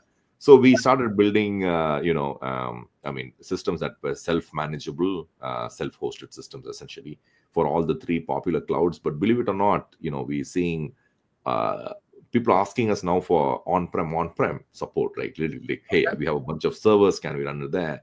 Because they don't want to. Today, one of the problems that you'll see is that people don't want to send sensitive data to large language model providers. That's a big problem, right? I mean, but the good thing is, Eugene, if people are on AWS, they're okay using Bedrock. If they're on Azure, they're okay using Azure OpenAI. Similarly for Google Vertex AI, right? So they're okay with that. I think they're warming up to it. Probably there's a little bit of FUD involved because they don't want to get, it's kind of FOMO, right? Hey, my competitor is using a large language model, data privacy can go to hell. How can I take advantage of that? There's a bit playing, that kind of plays into it a little bit. Okay, so you're kind of seeing this people adopt more cloud provided large language models, and right now I hear a lot about the on-prem stuff as well. So actually, I think this would be also a good question. So yesterday, at the event I did last night here in Seattle, someone was talking about how they have these language models that can run on Raspberry Pis, and that's something that they did because they want to have things run on-prem. How big is Unstract, and like what technology do people need to run it? Is this something that I could run locally on my laptop? I mean, we are primarily open source, right? So there's all sorts of users using Unstract to kind of run it, mainly because the people don't want to send it out to the cloud, or they don't want to run it, on some other cloud. So they tend to kind of, come and run systems on their own hardware. We do see that a lot, but hey, what we are seeing is that Unstract is a system designed for unstructured documents, and so the prompts tend to be typically very detailed, Eugene. So we talk about, hey, what to extract, how to format it, what kind of JSON structure to output, things like that. We do see that models that can run on tiny hardware, for example, models that are 70 billion parameters. I mean, they just don't cut it. Honestly speaking, for data structuring use cases, unless you use flagship models like Gemini, or for example Claude Sonnet 3.5, or for example GPT-4o or O1, or you just cannot get the sort of output that's required. I wish open source models were better, but to be very honest with you, for this particular use case, they don't cut it at this point of time. I think that'll change though in the future. That's very interesting. Okay, so since we've talked about, we just talked about, there's a lot of these different models, and this has been a recurring theme in the talk today, which is, which one of these models do you think performs the best at this task that you're talking about, this data structuring task? So I have a feeling that, I mean, this is just a feeling, obviously, because we don't know. Anthropic Claude Sonnet 3.5 is actually the furthest along. Okay. Especially for, we have use cases where somebody's extracting 6-month bank statements, and then we deal with a lot of variants. So the use case is one. The use case is a bank statement, but then you have, let's say, 15 different banks, and their statements look completely different from each other. We need to be able to have prompts that are common to all of these variants. So, and we do feel that Anthropic Claude, 3.5 Sonnet is one of the best. In fact, better than 4.0 in extracting business documents, probably because Anthropic is using business documents to train as part of their training set. Huh. Okay. We don't know that though, but I'm just saying, right? I mean, from what we are seeing, that's otherwise there's no other explanation for this. Yes. Okay, so that's really interesting. So we've had people talk about Anthropic quite a few times today as well. I think the last few talks have all been people like, Claude is doing a really good job at this. What do you kind of see as like current challenges in this space, and how do you plan on addressing those challenges with Unstract? Well, I mean, there's a lot of challenges. We are waiting for vision models to catch up, because what we see today is that we see around a 40% accuracy even for very simple charts, bar graphs, things like that, right? So, but honestly speaking, those are not the bulk. Like, for example, we always look for voluminous use cases, high volume use cases. Yeah. There we usually see only text documents. Sometimes these are handwritten, sometimes these are smartphone click photos, very bad scans, things like that. Okay. But what we're not seeing, of course, people have reached out to us asking us, hey, we process financial documents that sometimes contain charts and graphs, and can you process those? And when we looked at vision models, even very recently, we probably got like 50% accuracy. So that would be really good, right? And then, of course, there are other things like, for example, can we go solve for some of these use cases rather than using a generalized model? Can we have smaller, medium-sized models, but which are fine-tuned? I think for a particular use case, I think that would be super useful. So that's something that we are looking at in our roadmap, Vijay. Okay. Is there any of these? Is there either of these you're kind of leaning towards? Do you foresee people kind of moving towards these small models, maybe that are specialized for PDFs or images, or I don't know, like CSVs or slides or things like that? Yeah, I have a feeling that we are going towards the opposite direction, right? More monolithic kind of a world where once you have vision models, it doesn't really matter. You just send it whatever you send it, and then it just takes care of it. Multimodality, I think, is really the future. Multimodality is the future. Okay. Well, are you seeing? I guess Claude is probably going to be your answer here. It's like, what's the best multimodal model there, right?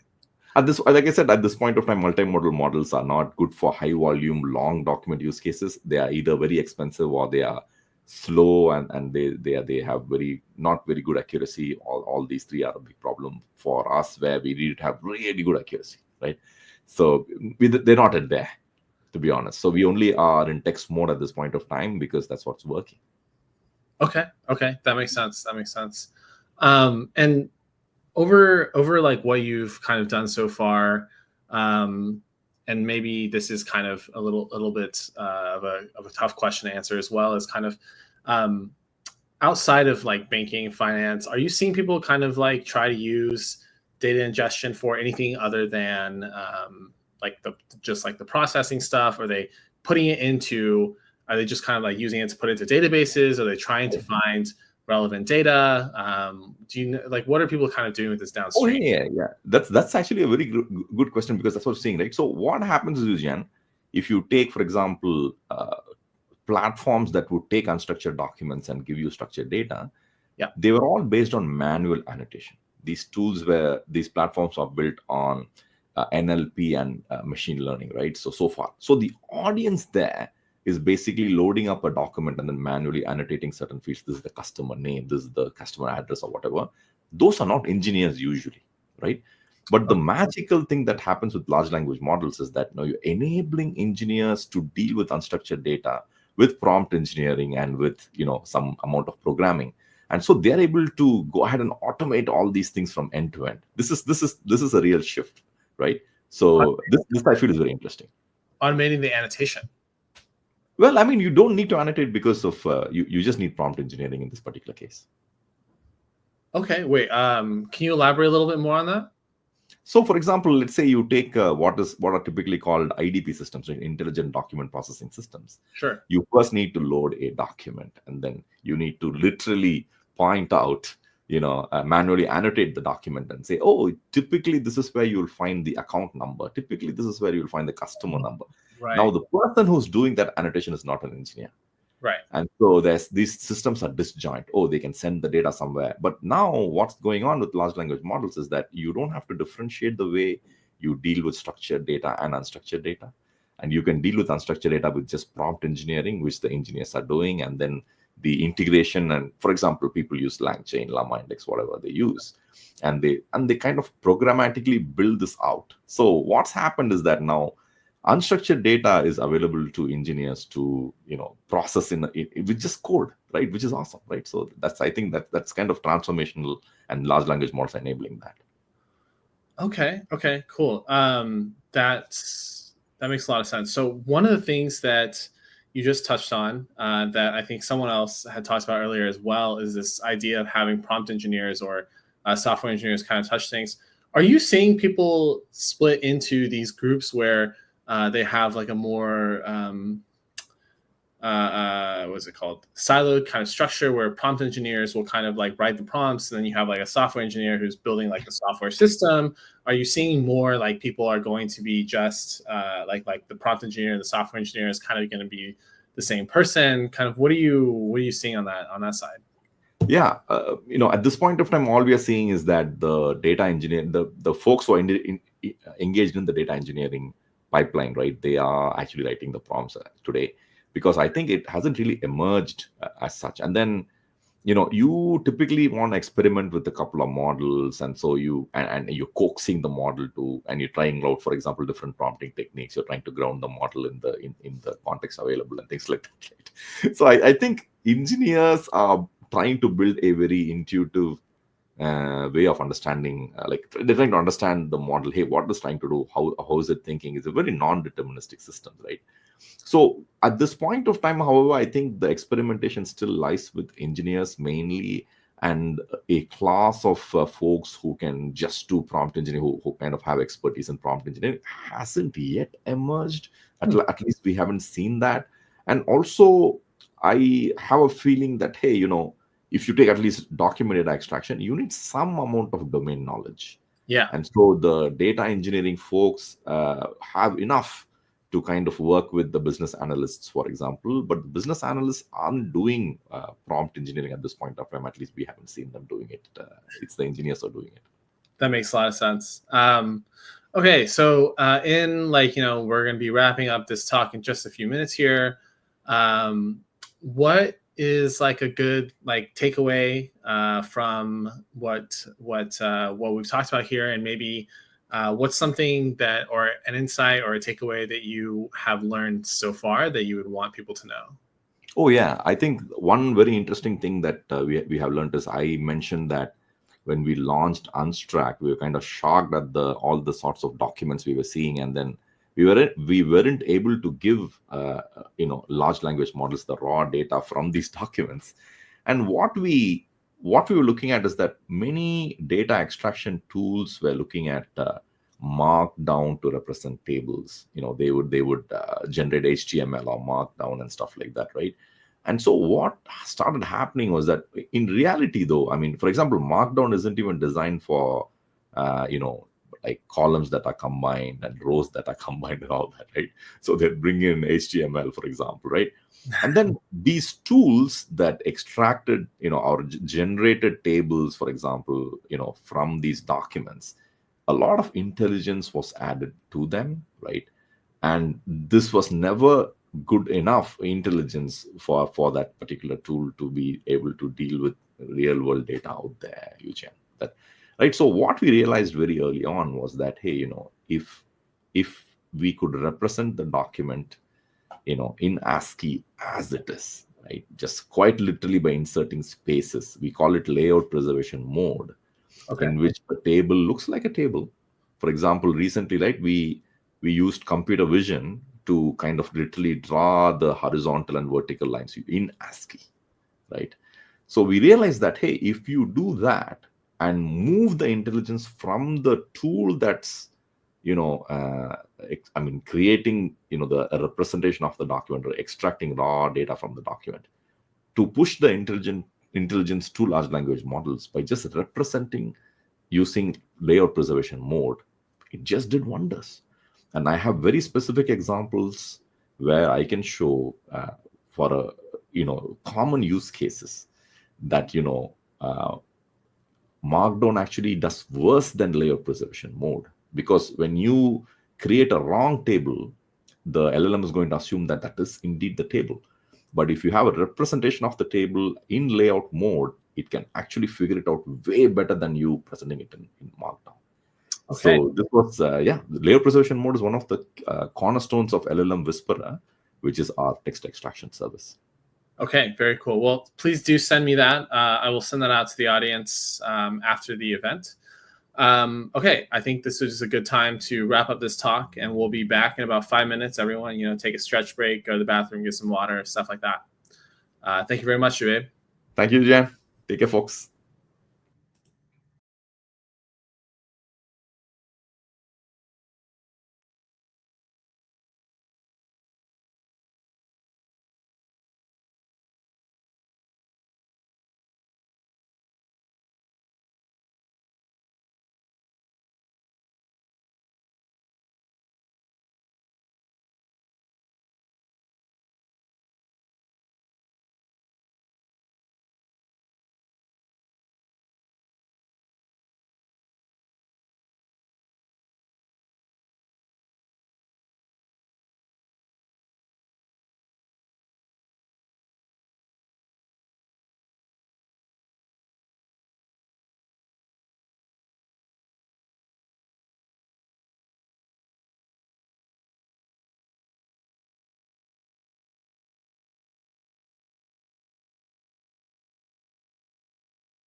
All right. Hello, everyone. Welcome back to our third session.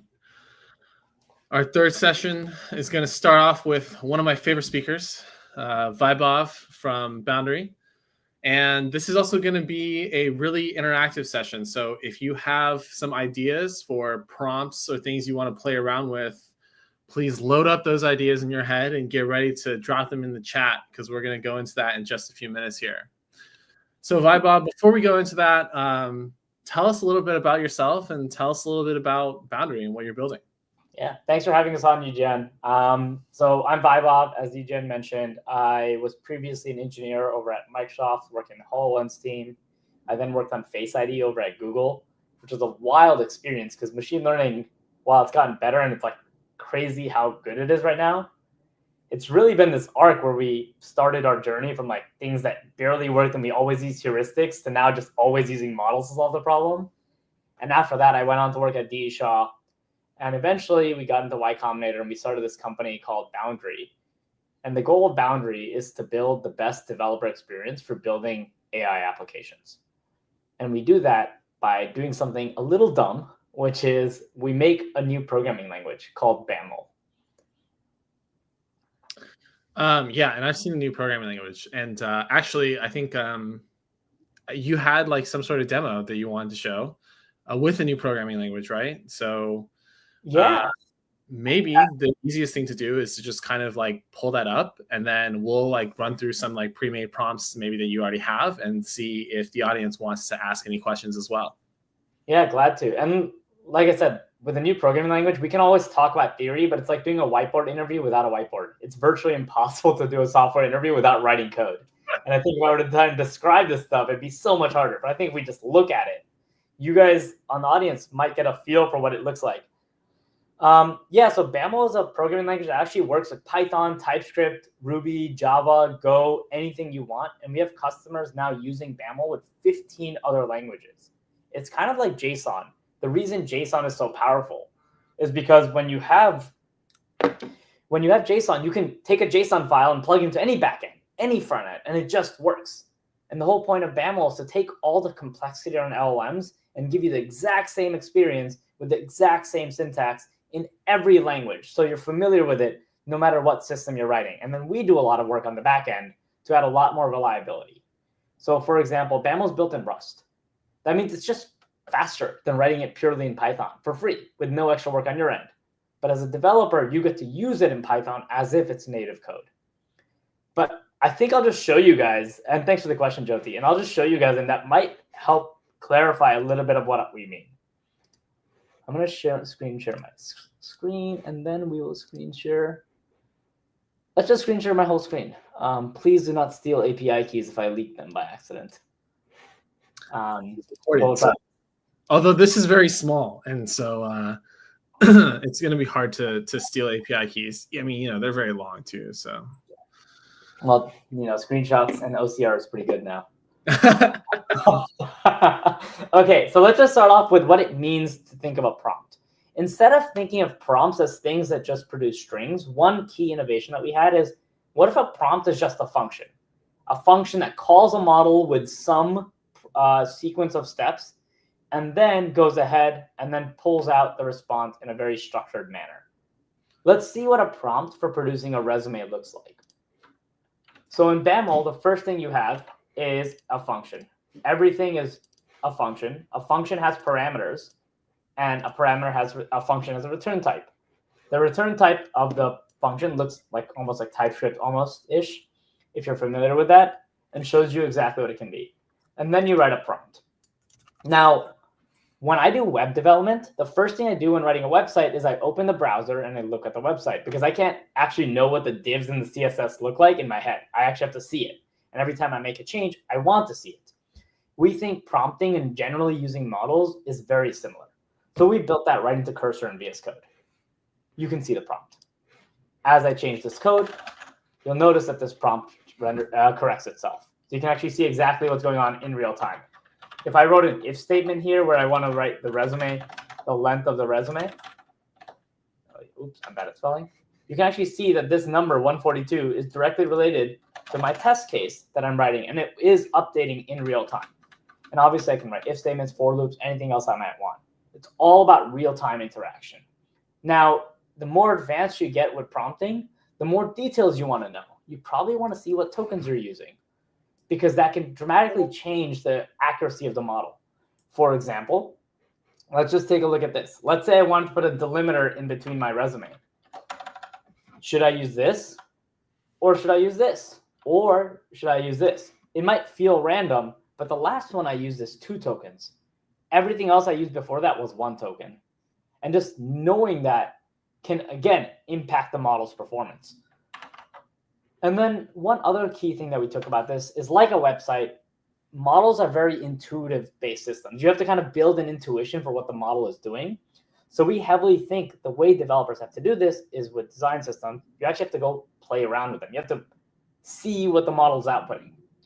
So we built testing as a first-class citizen in Baml. So when you actually have tests, you write your test cases. Your test cases can be used in your prompts. But the best part is you can actually run your tests.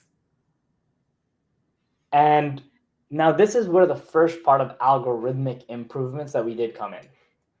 How many of you might have had issues where the LLM started doing backtick JSON, for example? What we do is we can go ahead, Eugen. Is this the backtick JSON thing? Is this related to the JSON outputs from LLMs, like JSON output mode? Like, you know, if you're using like the Google AI Studio, you can like go and like click like, oh, like do JSON output. Yeah, so you can enforce JSON output, but then you get a couple of things that you miss out of that. So let's say you do enforce exact JSON syntax. It can be really, really hard. Yeah, Jyoti, I'll give you a starter project in a second and show you how you can start that off.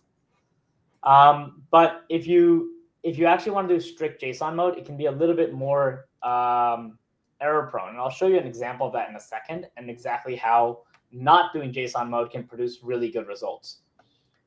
But one thing is, take a look at how many tokens this has with JSON mode, 72 output tokens.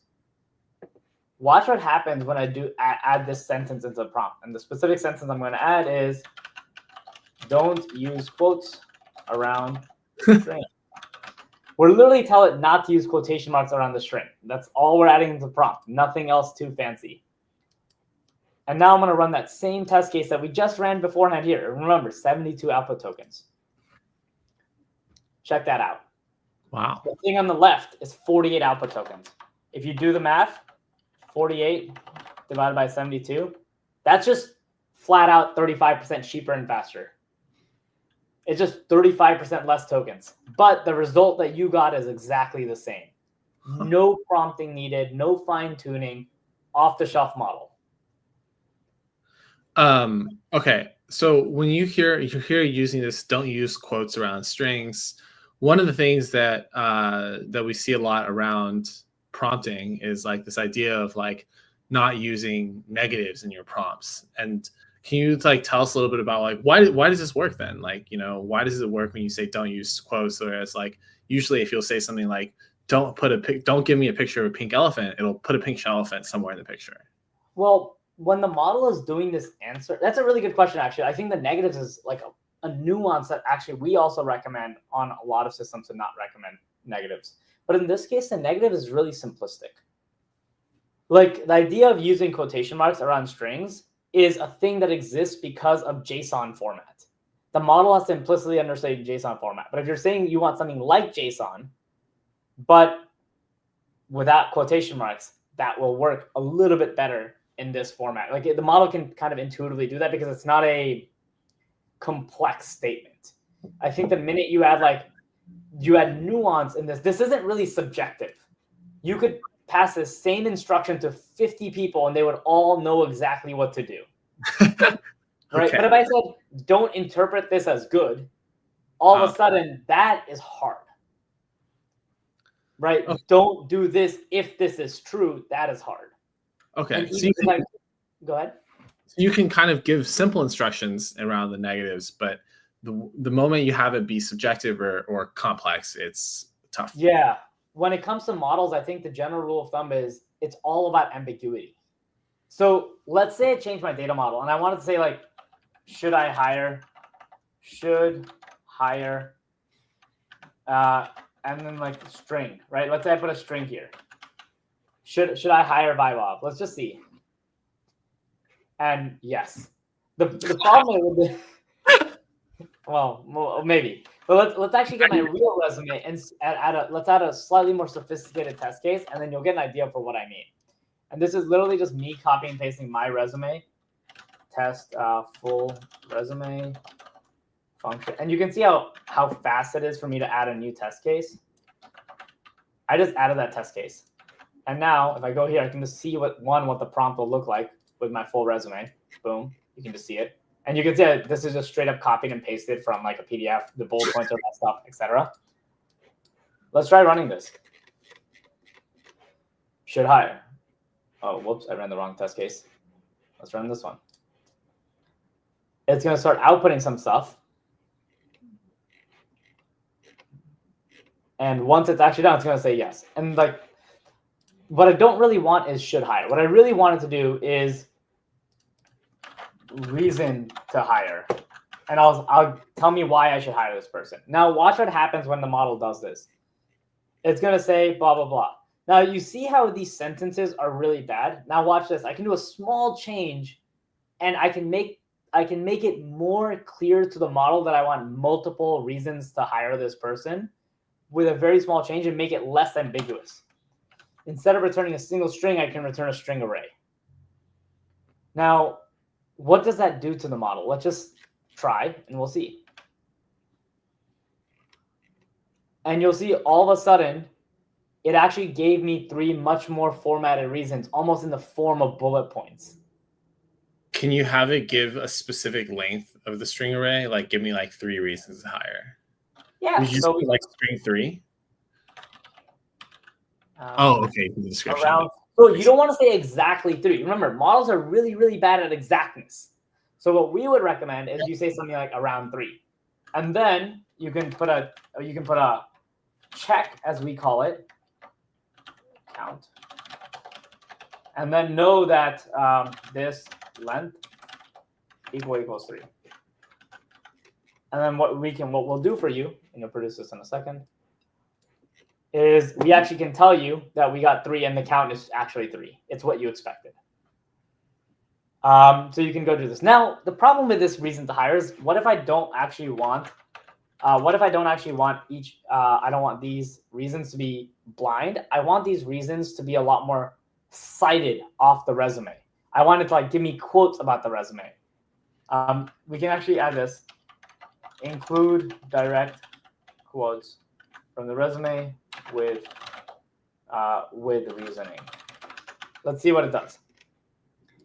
And you'll notice here, again, it's going to start to struggle a little bit. It won't do exactly what we want. It didn't really do the exact quotes. But that's because we left it ambiguous to the model. Like, what does a direct quote actually mean? So here's how we would restructure this problem.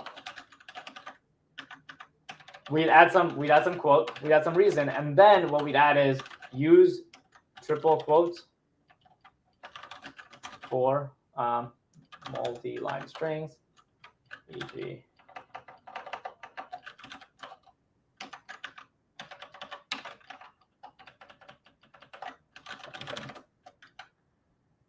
Cool. And now I just, whoops, I didn't reframe the problem. And now what I really did for the person is I just reframed the problem fundamentally to the model. Instead of just saying, tell me like why I should hire this person, I have the model literally saying, give me a quote from the resume, and then use triple quotes for multi-line strings because I want the reasons to be sophisticated and I want more than one of them. I want an array of reasons that are sophisticated and actually produce good results. So I'll run this again just to give you an idea what this does. And you can see here, we're actually getting some of them to include better, more direct quotation marks, and then sometimes, and it used triple quotes to actually indicate that. And then it goes ahead and outputs like the actual verbatim, what's it called? Oh, it misunderstood what I meant by quote. This is what I mean by ambiguity. We're at it again, where it thinks it's a quote on behalf of me for what it should say. I have proven technical, and I've never said that in my resume. That's like, and I would probably want to rename this field to be something like citation. Do you find that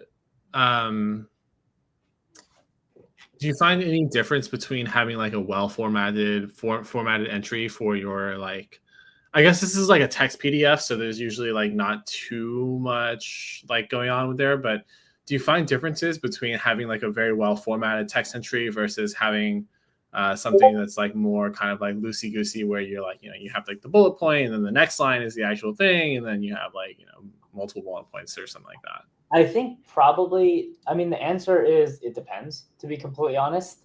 Okay. The fundamental fact of the matter is these models are really, really subjective. And I think the number one thing most people should be doing is just reading their prompt. A lot of people are just putting their prompt out there with some library that assembles a prompt, or some library that, or some like auto-generated prompt using AI that they're using. But the problem with that is that's like writing a website that's generated that you never looked at. It probably works. Copilot's pretty good. But if you really care about reliability and accuracy, it's not getting there. So the minute you start looking at your data, like the ones you're talking about, of like, hey, this is all text. It's probably mostly formatted. It's okay. You're right. In this test case, that is 100% true.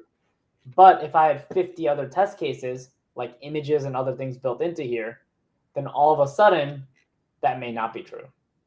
And like, you just need to build that muscle. So like if I, for example, let's just say like I just took a screenshot of my resume instead.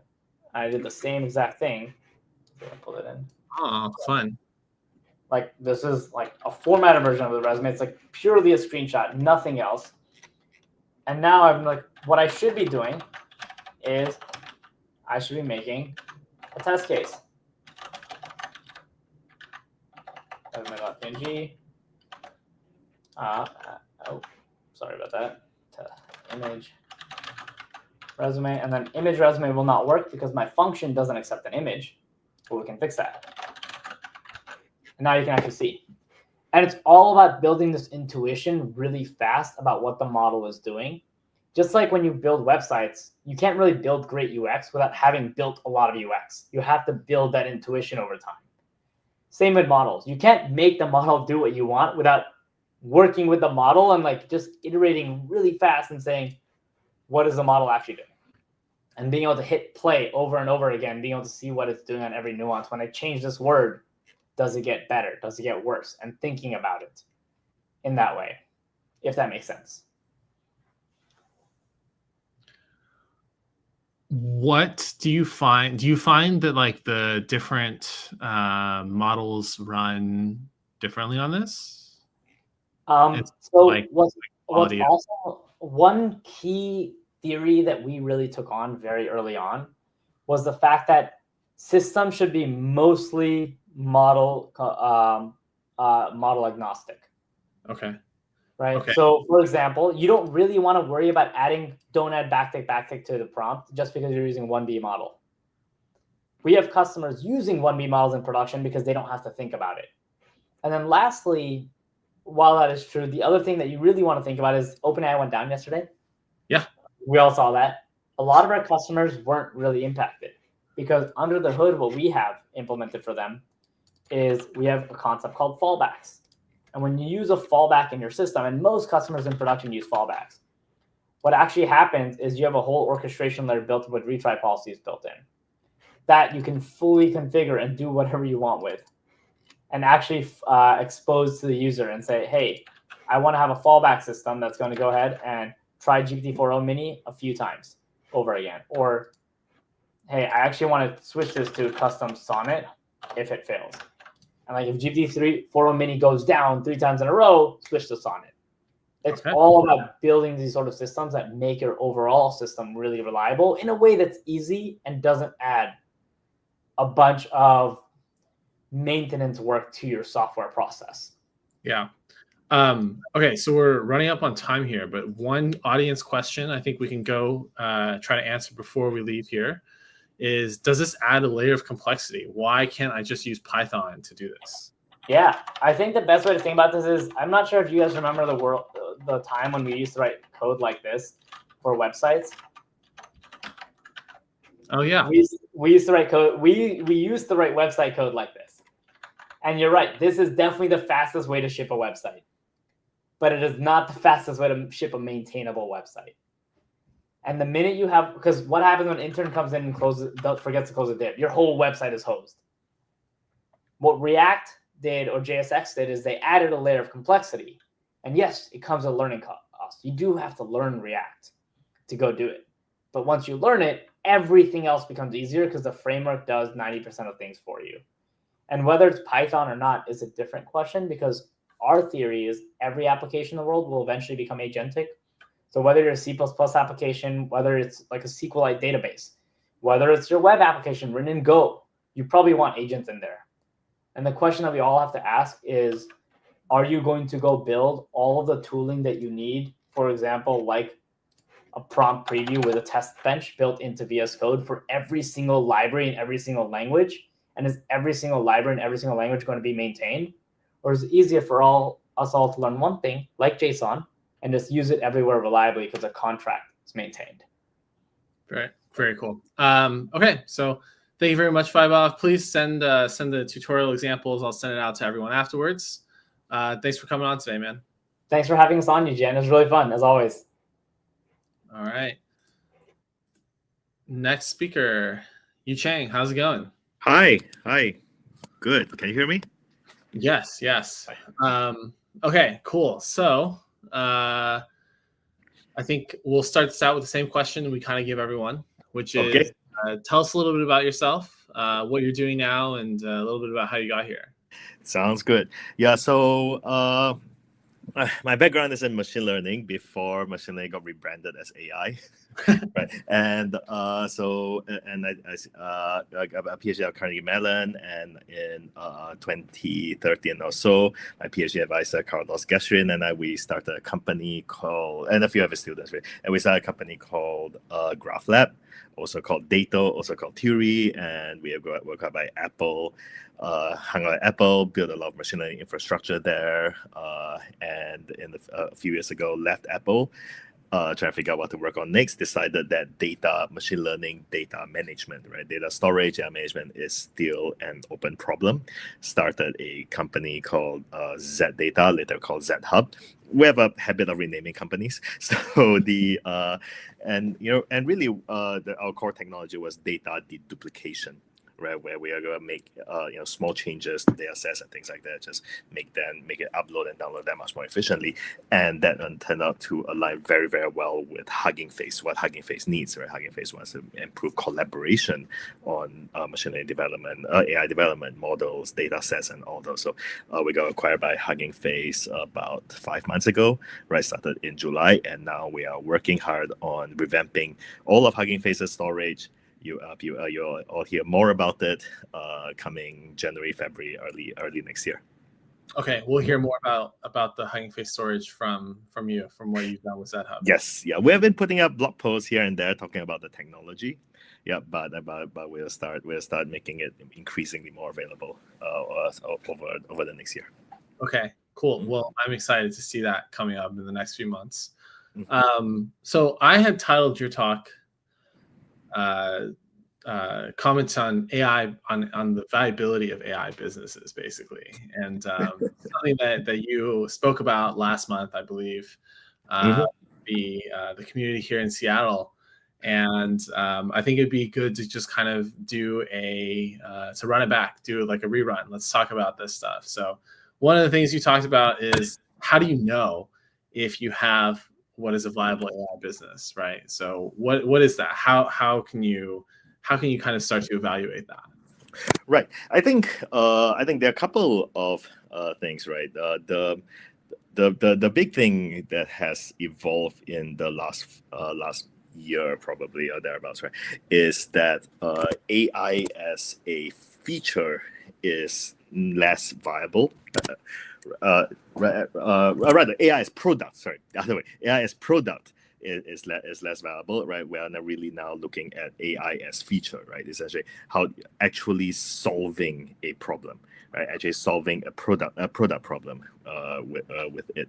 And one of the challenge key ways to think about it is that if you are nervous every time OpenAI releases a new model, you don't have an AI startup, right?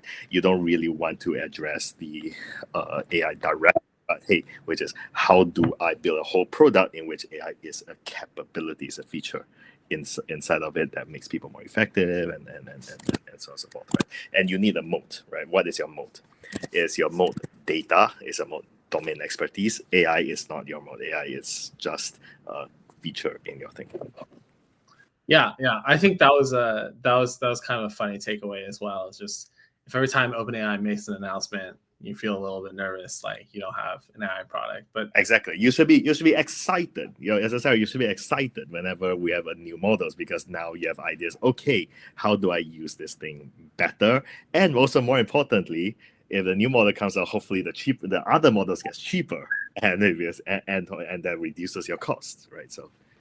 So another way to kind of think about this is like the way that you would kind of bet on the future of models, in the sense is that in the future, we expect these models to get a lot better, and we expect these models to abstract a lot more things for you. So instead of thinking like, okay, like let me build something that's going to go on these models, we should think about what can I build that over time, as models get better, Yep. my product will get better. Correct. Yeah, I think I did make a prediction a year or so ago. I mean, it's probably it's not a difficult prediction. It probably is not it's not controversial at all. But I think it's simply the best models will get bigger, and that's fine, right? OpenAI, Anthropic, Google, and so on and so forth. But useful models will get smaller. Right. So, for instance, as we look at the small llamas, even coming down to around 1 billion odd parameters, that's very useful. Small LMs, right? The several new models that are coming out, their quality has improved significantly, right? And so I think, what is the threshold in which you need for your feature, right? That is going to get smaller, that's going to cheaper, that's going to increasingly be able to run local, right? And the quality of those will just keep getting better, right? And then the other side of it is, as models get smaller, the things we can do with it actually increase. The things we can do with it in the sense of like modifying the model itself actually start growing, right? I think for I believe this is right now my current belief is that I believe fine-tuning is gonna make a comeback, right? Okay. Because as we get narrower on single product features, right, I am now increasingly clear about the needs, the input outputs of this model, what I actually need this model to be able to do, right? And one of the difficulties with very classical machine learning methods, right, is that I need to be getting data and train something and do something with it. But now with the LLMs, I can actually get it just solves a bootstrapping problem for me, right? I start off with an LLM in there with no data, and it's going to perform pretty well, with some prompt engineering and all that, right? It's going to perform pretty well. But then now I have a basis to begin releasing my feature and start data collection, right? And now I get data collection, and the methods around like preference optimization and all those are maturing to a point where now I can take that and think about, okay, how do I now specialize this to my domain, to the data I'm looking at, and just keep improving that. And that is going to outperform, because now you have domain specialization. That's going to start outperforming all the big models, and you now have something small you can run cheaply too, right? So that I think, I hope it's going to be a trend, but hey, it's a prediction. Hard to say. Who knows where the world is going? So one of the other things you said is like you think some of the larger models are going to, or some of the best models are going to get larger. So what do you think that people will be kind of using these larger models for? I think that puts us into a new trend, new direction, which I think you're big into these days. I think agents. Oh yeah. Right. I think for me, I wrote a little post about agents a little while back, but I think the big thing about agents is really the big questions there is really thinking about a model or really architecture, a piece of software really is what it is, right? Which can interact with the real world, right? Which can plan and make actions in the real world for some definition of real world, right? That's like the size of that scope is important. For instance, an agent that can, like Gemini put up recently, right? Agent which can browse the internet is not the same as an agent who is specialized to say booking air tickets, right? You know, the domains are different, and the reality is kind of the bigger this domain is, the closer we get to this like AGI like system, right? Yeah, and I think that and the direction will be increasing the window, the scope of this world which these models can operate in reliably. Okay, so you're saying that you see agents as a way to increase the scope that models can touch, that they can operate in. Right, and that will require bigger models, more complicated systems, and things like that. Yeah. Okay, but on the other hand, for like specialized tasks, you're thinking that like it's going to be a lot of like the smaller models, and they're going to be performing specialized tasks, and they're going to be the moat for being able to do that is having the right data.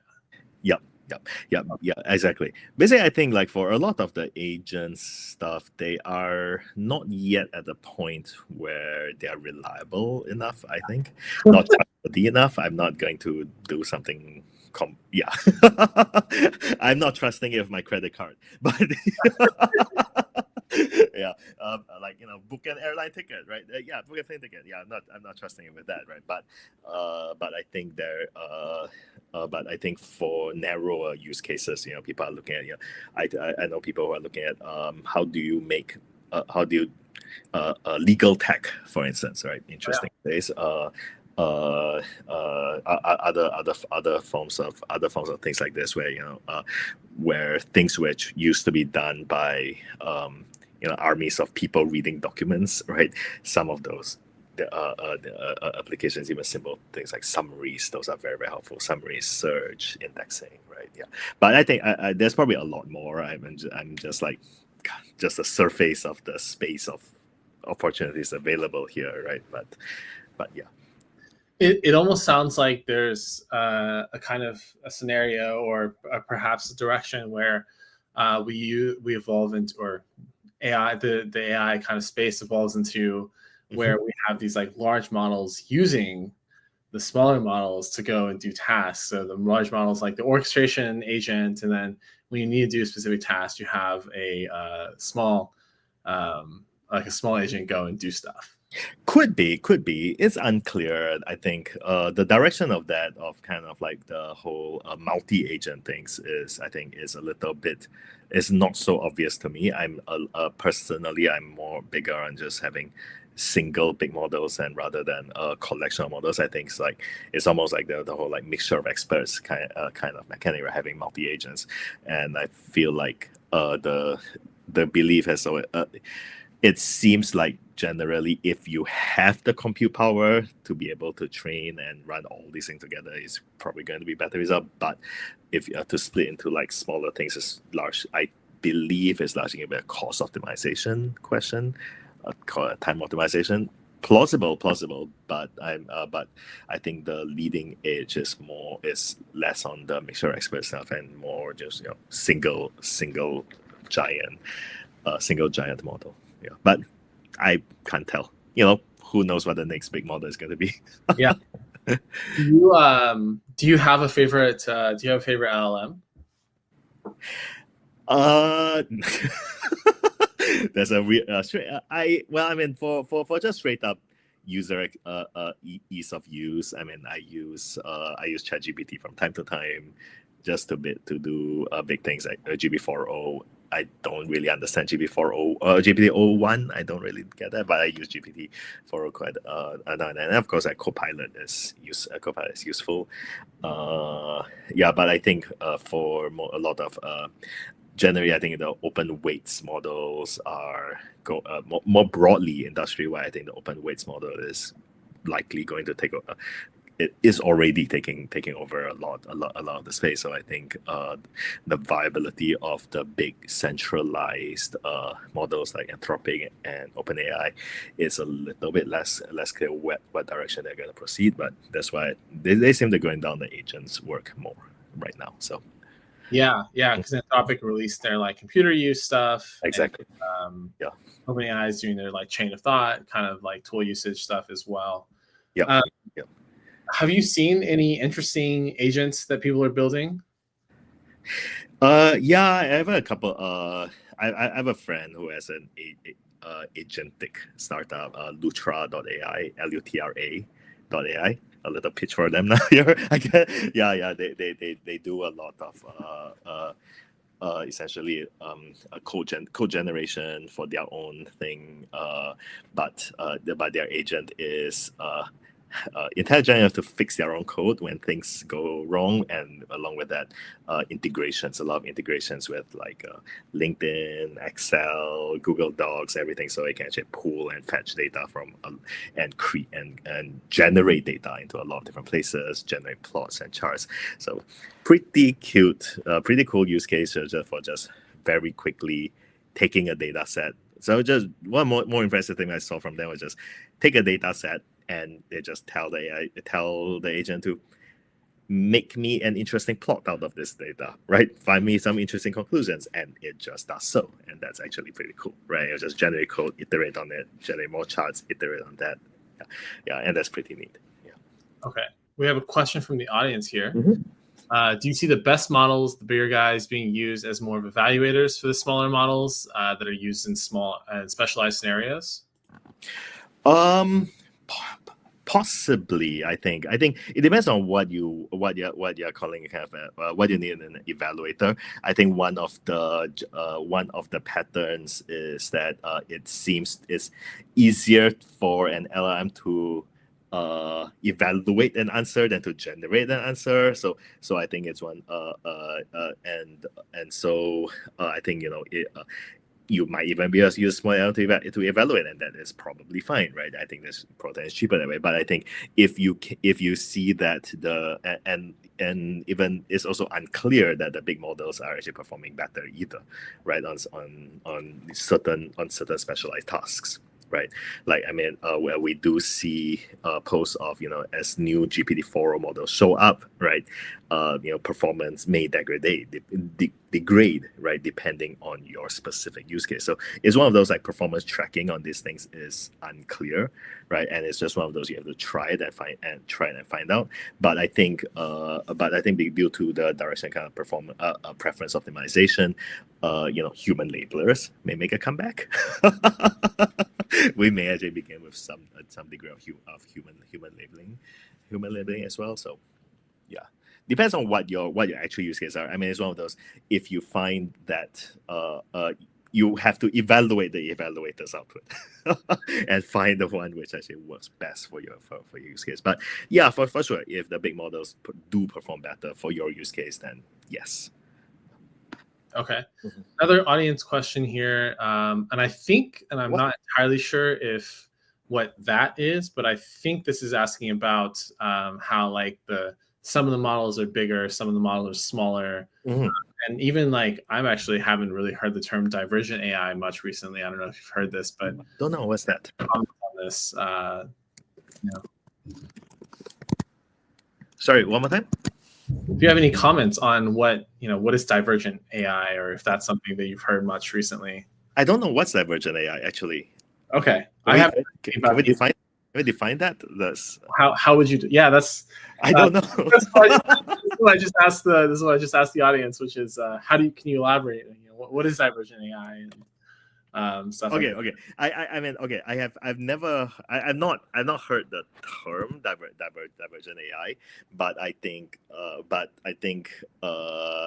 there's kind of like two natural directions of where the industry is going, right? Which is if we think about there's a generative AI, right? Which is kind of what all the LLMs and things like that are doing, right? And if we compare that, even just like things line up across with like the classical machine learning, right? Classical machine learning, classification, regression, and all the related cases there, right? And we are pretty much at a point where LLMs are able to attack the very, very similar class of that kind of class of problems, right? And then and then there's another class of just classical machine learning, stack hierarchy of like problems, which is the reinforcement learning space, right? Which looking at models, we can actually take actions, right? And that is the next harder set of problems which the big LLM models are trying to attack now, right? And that's agents, right? As the agents as just have a case of comparatively across more like reinforcement learning, in that we are looking at models which can take actions and plan, right? And so that is just fundamentally in the hierarchy of ML tasks, just fundamentally a much harder problem, right? A significantly harder problem, right? And so that the big companies are attacking it now. It's great. I don't know how far we'll get with the current models. If there's kind of like divergent and there's two different set of ML tasks, right? That I think two different classes, I guess, classifications of ML tasks. I think that kind of makes sense. Yeah. All right. Well, thank you very much, Yucheng. We are right on time here. So okay. Thanks for coming on. And if you guys have any questions for Yucheng, I'll drop a link to his LinkedIn so you can find him online. Sounds good. Okay. Thank you. Have a good day. Bye. Okay. Hey, Jasmine. How's it going? Hi, I'm well. How are you? Good. So you're our last speaker of the day. We've gone through a lot of themes today, and so I'll touch on them as we go. But I think we'll start with the first question that we've kind of given everybody, which is tell us a little bit about yourself and tell us about what you're building. Yeah, sure. So I have been in data land for the past decade. I really am interested in these ideas of how can we be able to improve the way that humans and machines work together, especially for those type of decisions that are very high impact.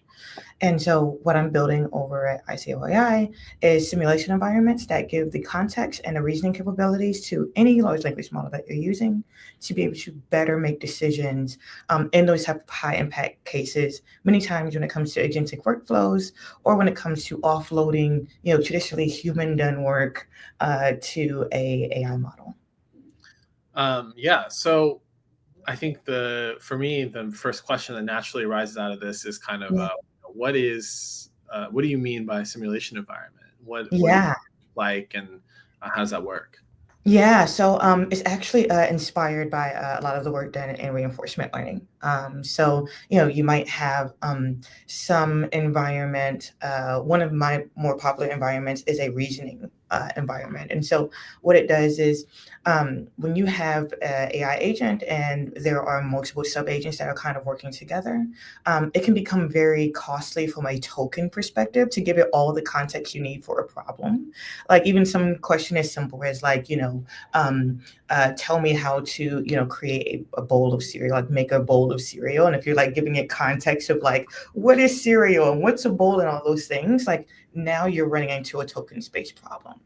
Okay. And so when you want for AI to behave, kind of without your guidance, you can use reinforcement learning to do that. And so those simulation environments are injecting these reinforcement learning models into the agentic space. So that way I can simply say, create for me a bowl of cereal, and then it begins walking through those more code decision processes. So, does a bowl of cereal look like this? Well, that does look like a bowl, so I'm gonna go ahead and grab that. And instead of using tokens, which is using that natural language function, so the ability to perform is only as good as your ability to describe. Now it's doing it based off of taking individual steps, essentially doing this idea of thinking before it begins making a decision without you having to have a heavy hand on what those thoughts have to be for AI. And then from there, since it's behaving within a simulation environment, you're able to kind of be like a fly on the wall, if you will, examining the way that AI is performing and then evaluate it based off of how it's actually reasoning and functioning and not just based off of the output that it gives you.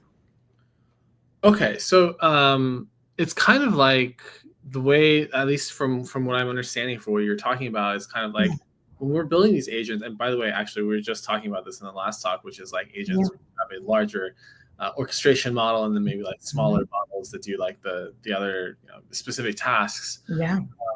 When you're building these agents, and the simulation environments are kind of like a way to give the agent an idea of what it would be doing in like a real world task. Exactly. Yeah, it's kind of like creating a playground, if you will, before your AI agent is in the actual world. So you can kind of give it a run and see how well it would be able to perform. But also, you have the ability to inject information within that simulation environment without having to, use a very long prompt or very long and robust RAG patterns. You're able to still have that really high performance without running into that token space problem. Okay. So one of the things that you've mentioned a couple times now is this idea of being able to have these agents, perform these tasks without running into this token problem. Yeah. How are you doing that? Like, what is your like, type of secret sauce there that's allowing? Yeah, it's actually not secret sauce. It's again, just reinforcement learning, and it's very basic way. So it's a stepwise reasoning process. So it says like, I want, again, going with the bowl of cereal idea. I want for you to make me a bowl of cereal. Explain to me how to make it. You're going to need a bowl. You're going to need something to eat with, and you're going to need something to eat. Okay. Simple enough. What that Markov decision process does is it stops it before it begins making a decision. It says start at step 0. So first, think about all of the things that you have to do and make sure that all of those things are created in a list, and then return it to me. And once it returns those things, then you can begin scoring. Yes, the AI fully understands the idea or it doesn't, at which case you can stop it and say, you don't fully understand the idea. You didn't recognize that I needed milk, so you need to start all over again, let's say. So you're taking it step by step versus waiting for the input or the output at the end of the situation. You're seeing at every step, is it doing the right thing in order to get to your desired output? So are you looking like into the model? Essentially, yeah. So you're saying to the model at every step, I am not. So I guess in a simple way is if you were to go into OpenAI right now and you say, how would I make a bowl of cereal? It's just going to give you a list. Oh, okay. You're not going to be able to understand why it came up with this list, why it preferred, one way of doing things versus another. But there's a lot of decisions that are happening in the back end. Yeah. And so what that simulation environment does is, since it's taking it step by step, it says, I don't really care so much about the output first. I care about each step that got you there. So start at step 0. What is it that I said that I needed? I needed these things. Okay, well, great. Return those things to me. And then once you get to the next step, and I say it's good for you to move to the next step, then I want for you to define for me what a bowl is. Define for me, what a bowl might look like and why you might choose this bowl of some other bowl. And then get to the next step of milk and, all of these other things. The beauty in that is that when we have these, very orchestrated AI systems, a lot of times we get output that we don't fully understand. We might not know why AI may have made one decision versus another. But another thing that happens is there's a lot of things that get lost in translation based off of context, based off of our own individual needs. And so by having it take things step by step, it's no longer getting rewarded by the output, it's getting rewarded by its reasoning functions. Then you're able to have more performant AI in the end. Okay. And how would someone access like the environment? Like, is it through like an API call? Is it through like a Docker container? Like how would I use this? Yeah, so I have an open source package, and that package is you just run a simple line of code. I have it packaged in a backend for everybody, so that way they don't have to do anything complex. Just with one line of code, they can put in what type of simulation environment that they would like to run. or they can use multiple type of simulation environments. So I mentioned the reasoning one that kind of takes a stepwise reasoning approach, but there's also different ones, like ones that make it easier for you to use natural language to train an actual reinforcement learning problem. So let's say you want to train cart pole, or you want to train a robotic arm to be able to perform some action for you. That takes a lot of code. That takes a lot of work for you to have to do. You can now use an AI agent using this package, and you can say, I want to combine that reasoning simulation that can take you through step by step, but also combine a reinforcement learning simulation as well, and say, train cart pole to perform optimally, and then it will begin walking you through the decisions that it made to train that reinforcement learning model to behave optimally. Okay. So we have an audience question here. Yeah. Is the breaking is the maybe the simulation, whatever, breaking at different steps, decision tree making process in the model? Yes, yeah, absolutely. So you're saying essentially to the model, your reward is simply breaking down the reward. So some majority of the large language models that we enjoy, OpenAI, of course, is a big one, uses reinforcement learning with from human feedback when it's during the training process. So the reward comes from the output. And so even if in the process from, question to output, it makes a bunch of bad reasoning choices, as long as the overall response is good enough, it's going to get some reward. And so there is a benefit to a lot of these models to simply give you an answer, which means that a lot of times you're going to have hallucinations. A lot of times you're going to have fake responses, like, people might be doing research and it might create fake sources and fake court documents, because the response itself that gets the reward is having a response that looks good enough. But if instead you break apart the reward by every step in the reasoning process, then now it's going to get rewarded by finding correct sources, not just whether or not it has a good enough response. And so that's also able to help out with those hallucination problems in the back end, because each individual ingredient essentially gets some type of reward by how well it performs. Okay.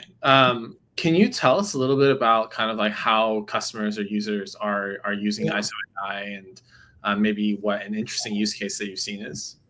Yeah, I think the most interesting has been from a peer of mine who's working on decentralized agents. So the AI agents that he creates have their own communication protocol that's hosted on Web3. And so essentially, there is a lot of decisions that one AI agent might make, or conclusions that might draw to, and then communicate those decisions across the communication protocol to some other decentralized agent. And so because of that, they don't all have the same base level of knowledge when information is being communicated throughout. The beautiful thing about the simulation environments is that you can put all of these decentralized agents within the simulation environment. And so now they all have the same basic context. So if one AI agent is able to draw some conclusions, so let's say one AI agent is, figuring out whether or not a transaction that you made is an appropriate transaction. It's identifying whether or not you have authorization for it, whether or not you have enough money to make some type of transaction, and also figuring out just some other questions about your background. And then some other AI agent is using that to make a decision of whether or not you might be at credit risk for some type of loan that you wanted based off of some transactions you had in the past. The simulation environment can provide context throughout all of them, so that they're all making proper reasoning processes and giving that reasoning process back to the simulation environment without that having to be housed with every decision that the AI model is making. So that when it's communicating information from one to the other, it can simply say yes or no, without having to give that, really long junket of information based off of your past, and still be able to have a really good response based off of the context that was provided. Okay, so we have another audience question, which is, it's being broken apart into different steps. How do you measure if the model performed well / fine tune it? And actually, I have my own question to tag on top of this as well, which is, So since you're rewarding these reasoning steps in there, are you is the model getting fine-tuned? What's happening there? So the model itself is not getting fine-tuned, though you do have the ability to work on some type of fine-tuning method. At least it's not being fine-tuned in a traditional sense of like having some data set and, doing it by there. There is a level of self-adaptability, but again, not to the point where I would begin, running around making papers on self-adaptability yet. Yet. Yet. But essentially, the simulation environment is the one capturing all of that information. So at every step, it's getting saved back to that simulation environment, and there are logs that are being created. So that way, your individual model doesn't have to. So, like, let's say at step one, the response that it has for what your question is and what your desire is for a question. Let's say that takes up like 1,000 tokens. Instead of that 1,000 tokens being appended to the large language model response for the next step, and then eventually getting too large for the large language model to be able to answer, because I believe most large language models are like 1,024 or something like that tokens for like a very basic GPT 3.5. As opposed to doing that, it will simply send it to that simulation environment. And so that simulation environment will take a full assessment of all that context for you. So that way it doesn't have to go through that large language model every time. So that's a way of making sure that token size doesn't get overly large, but you can still have a large language model that's performing very well. So it's actually not, the reasoning steps aren't going through the LLM every time. Right. Yes. Yeah. So the large language model is reasoning step one, and then it's saving that reasoning step to the simulation environment, and then it's sending that context back to the large language model for reasoning step two. So that way those tokens can be within the simulation environment as opposed to being within a large language model. So that way the large language models can all have the same, as many as you want to add within your AI agent. Those submodels will all have the same amount of context without you having to, take all, let's say, 5,000, 10,000 tokens at the end of 4 reasoning steps and put that into the large language model. Oh, I see. Okay. And then if I wanted to use, or if I wanted to like ensure that, I could use let's say the correct reasoning steps. Yeah. How would I like export one of these simulation environments? Do you mean like that the export the logic that it's kind of running through with each reasoning step? Yeah. Right. Yeah. So it sounds like you're like kind of like using the environments to give it a way to perform logic. And then if I want it to do that in a regular, in production environment, like how does that work?